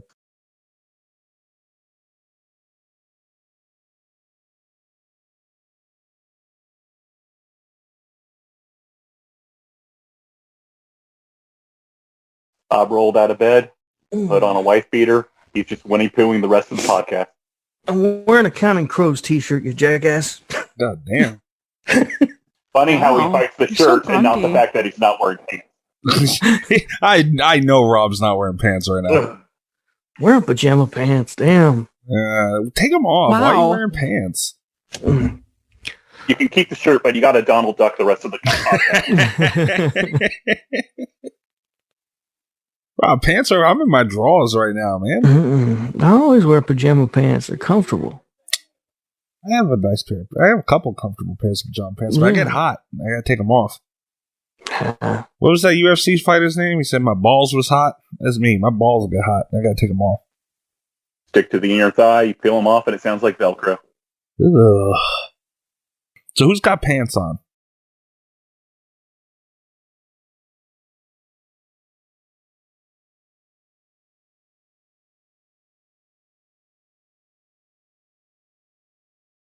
Came home and edited the rest of the day, so my day's been fun. What's you editing? You. What the fuck? What am I editing? You. This. What do you think he's editing? Yeah. I don't know. A porno, I don't- Rob. What else could he possibly be spending his time on? I don't know what the hell he does with his time. I'm You're You an don't idiot edit sometimes. anything I I do. That's an easy swear way. to God. There's an easier way for you to do this. You just replace all of Rob's audio tracks with Stevie Hardy. There you go. You know, Stevie actually had a heart procedure recently. Oh, yeah? How's he doing? Yeah, he's doing all right. He's doing good. So I've been very nice to Stevie for a change. I So- will try to be less petty about it. Oh no, you still say he's got a little dick. I made little dick jokes with a friend of ours today. I was talking to a mutual friend of ours, and apparently, oh, he's gonna be pissed. I'm talking about this. They had to shave him, like all of him, everything. Did you lend him your Manscaped razor? I should have. No, that wouldn't have been enough. So, Through those oh dreadlocks god, of a butt cheek? poor Kat is joining in the middle of this. I feel so bad for her. So they had to shave him, and my family wanted to do a Zoom call with him, and we are all on Zoom waiting for him, and he's in the Zoom call, but obviously has his phone muted and the camera off, and he's getting shaved by these nurses. And one of my cousins said something like, 'cause he's a hairy man, and they said something like, if he turns that camera on right now, you're gonna see a midget standing on a table with a weed whacker. I'm just picturing one of those hairless Egyptian cats. Hi, Kat. How you doing? Kat's gonna leave. I might, yeah. You get your I'm headset surprised you figured didn't out? call in sick when you said I was going to be on the episode. You're giving me a tough time, Rob, after 4 minutes, even though we waited for you like at least 10 minutes. We were waiting for you like half an hour the other week. Yeah. Sure. 4 Because he minutes was late. sleeping. I know how to make an entrance. All right. He was fashionably I late. can't stand this man. Lord help me. Yeah. If you're important enough, people will wait. Wow. Hey. Kat, I think we should just leave him in the fucking hold room next time. Yeah. I wish there was a way. Can you hear us while you're in there? No, No. Oh, damn. I wish. I wish there was a way. We could just put him in there every now and then if he could hear us, and we wouldn't even know he's talking about. You could. Pain in my ass. But yeah, so Stevie had a bit of a, but he is shaven, like legs, arms, everything. Poor guy. I know he got violated. Fucking poor man. I know. At least this way, now he's more aerodynamic. Yeah, that's true. Chris, do you think that the Oompa Loompas might have been shaving Stevie? I don't know. They done with Bobby in Florida? I don't know. I don't think you're ever really done with Bobby. Oh, I'm done with Like- Bobby. He's like herpes. He comes back every now and then. Yeah. He just left a voicemail the other day. It popped up out of nowhere. Bam.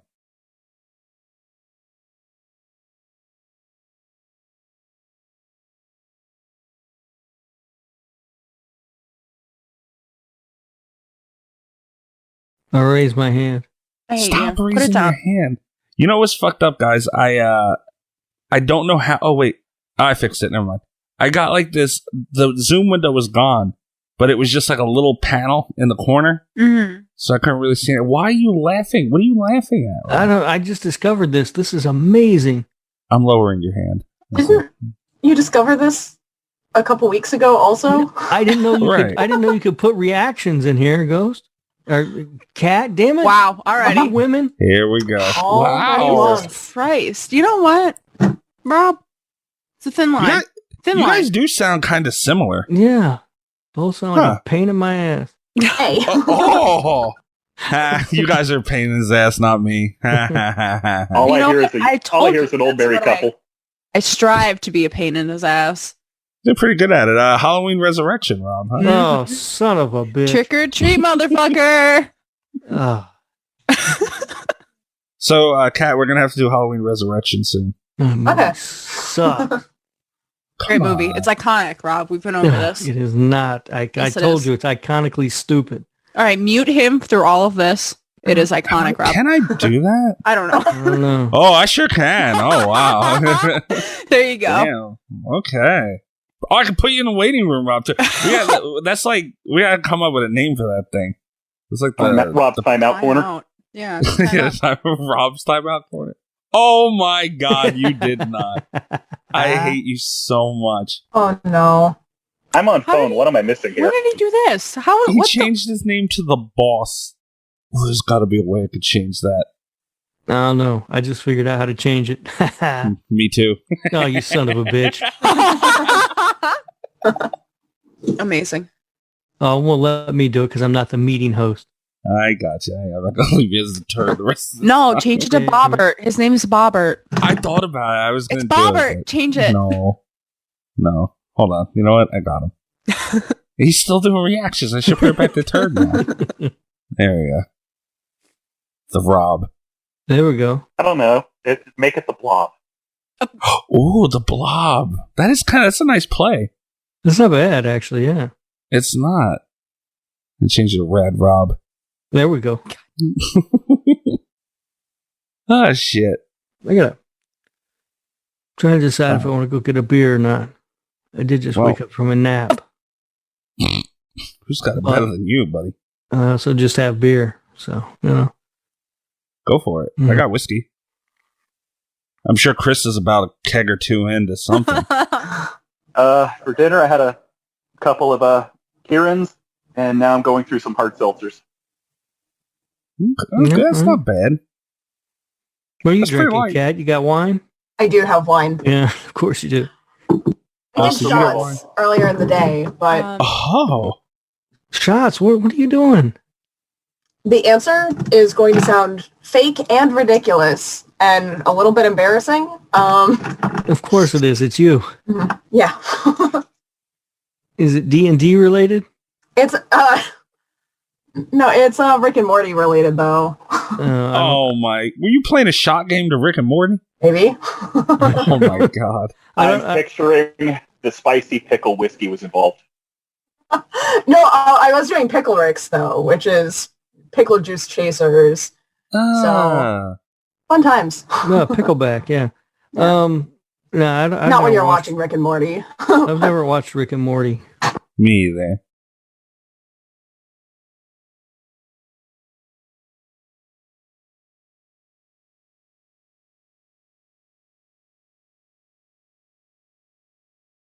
I took forensics in high school. Forensics was fun. We did like chalk outlines and shit. Rob, I could probably decently maybe get away with killing you. Maybe. You know who could?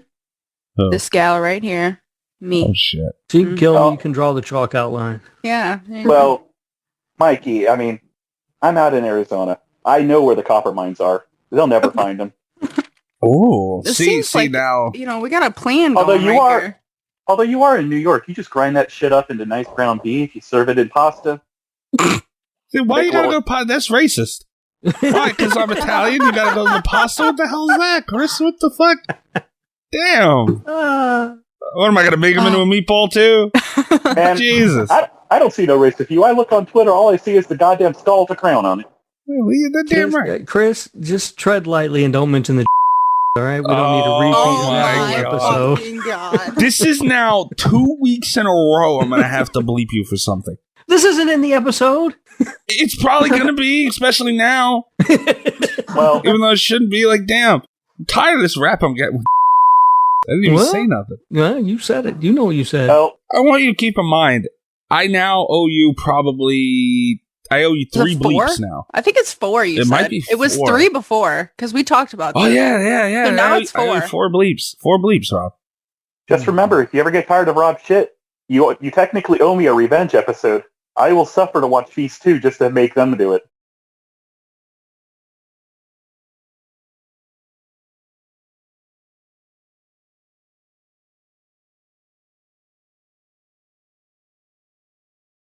I think it's little people is what you're supposed to call them. You just bashed me for 2 weeks in a row. You're getting into semantics now. What the hell? Oh my god, Rob, are you getting that beer or not? Yeah, I'm gonna go get a beer. I might right. stop and take a poop on the way back. You're telling him to Thanks get a for the beer when it update. sounds like he's. You're telling him to get a beer when it sounds like he's one long blink away from falling asleep, much like the end of Night of the Demons. Oh, come on, man. You know I had to leave do me you. alone. You know I had to do you dirty, man. Wow. I still can't believe I did that, man.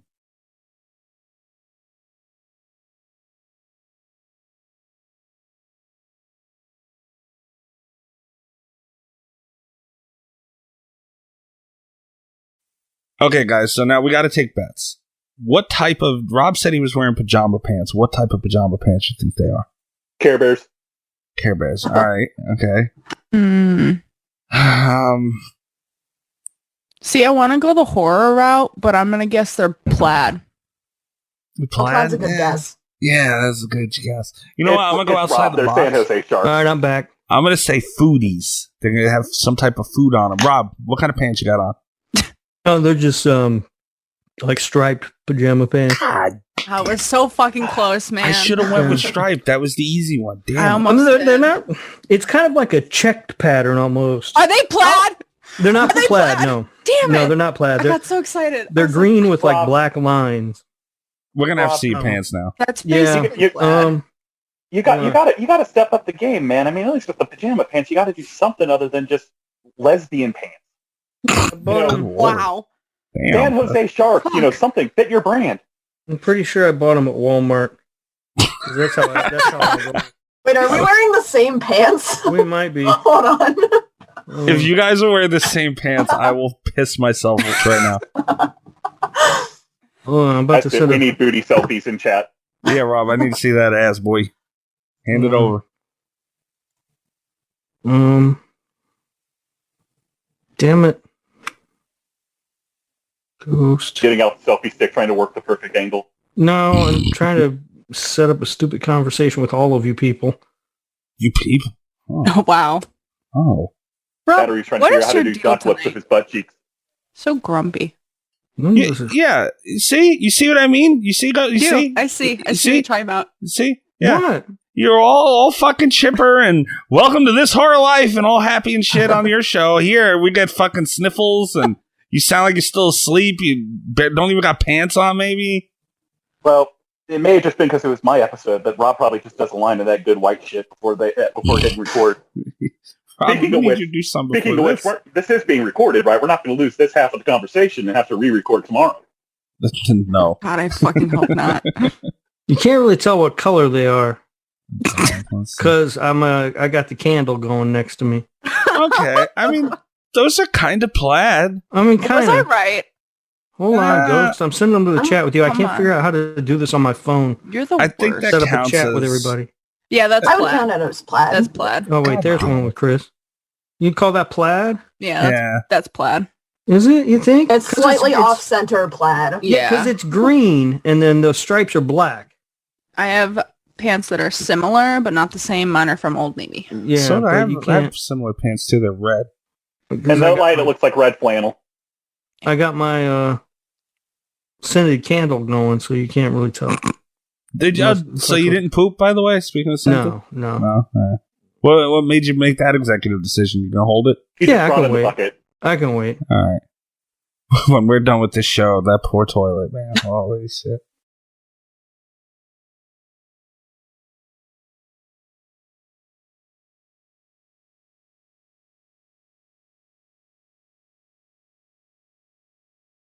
Also, just realized, never said hi, Kat. Hi. Oh yeah, have you guys ever met? I Not, followed like, her when formally. she joined, but I don't think we've ever had a conversation other than me posting GIFs in her joining / the radio. Yeah. And we're Twitter mutuals, and we've complained a little bit about Scream sequels together. Ghost and I also Twitter mutuals, and we're briefly in a cult together. Yeah, just a little bit. I'm sorry, what? Huh? Yeah. What happened here? What? You had to be there. Yeah. Mm-hmm. Were any animals harmed? No We talking animals. were harmed. brainwashing cult or sexy cult? Like a Yeah. Latin-speaking cult. Oh yeah, Go they'll kill on. the shit out of you. Yeah. Mikey, come on, man. Wow. You can't say all these racist things. What did I do? You just said Oh my god. That's not even anywhere close to what was said. I didn't even what the say fuck? that. that's what I heard. It was Latin, you infidel. I know, right? You Like, what fucking the hell? peasant. Oh my god. You uncultured swine. How dare you? I'm tired of this being labeled as this crap.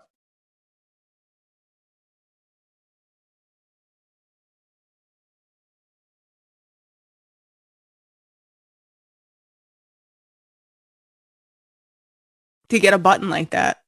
Yeah, guys, apparently Trump, when he was president somewhere in the White House or whatever, he had a button that every time he hit a button, that a butler would come and bring him a Diet Coke. Yeah, On it a was- silver platter. It was in the Oval Literally. Office. Yeah. It was on his And- desk. He used it as a power play, and it came Yeah. with a line of Adderall. I'm sure it did, but I mean, Honestly, that is the smartest thing he did the entire time he was president. easily. I want a button badly. Mhm. I don't know what I'll have someone bring me with that button, but I need a button. Diet Pepsi for me, because I don't drink Diet Coke. Tastes like ass, but Ooh, what if I just had someone follow Rob around and the button was somehow like a Bluetooth type of thing, and whenever I pressed the button, it'd kick Rob right in the ass. Beautiful. You could sell those. You can mass market those. why are you so violent? What? Come on, Cat. You too now? Sorry.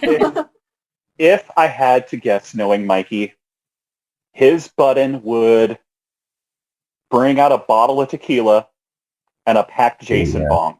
Ooh. I fully expected him to say a plate of spaghetti or something. Oh, He doesn't like you know, spaghetti. how do you throw all this stuff at me? And listen to you.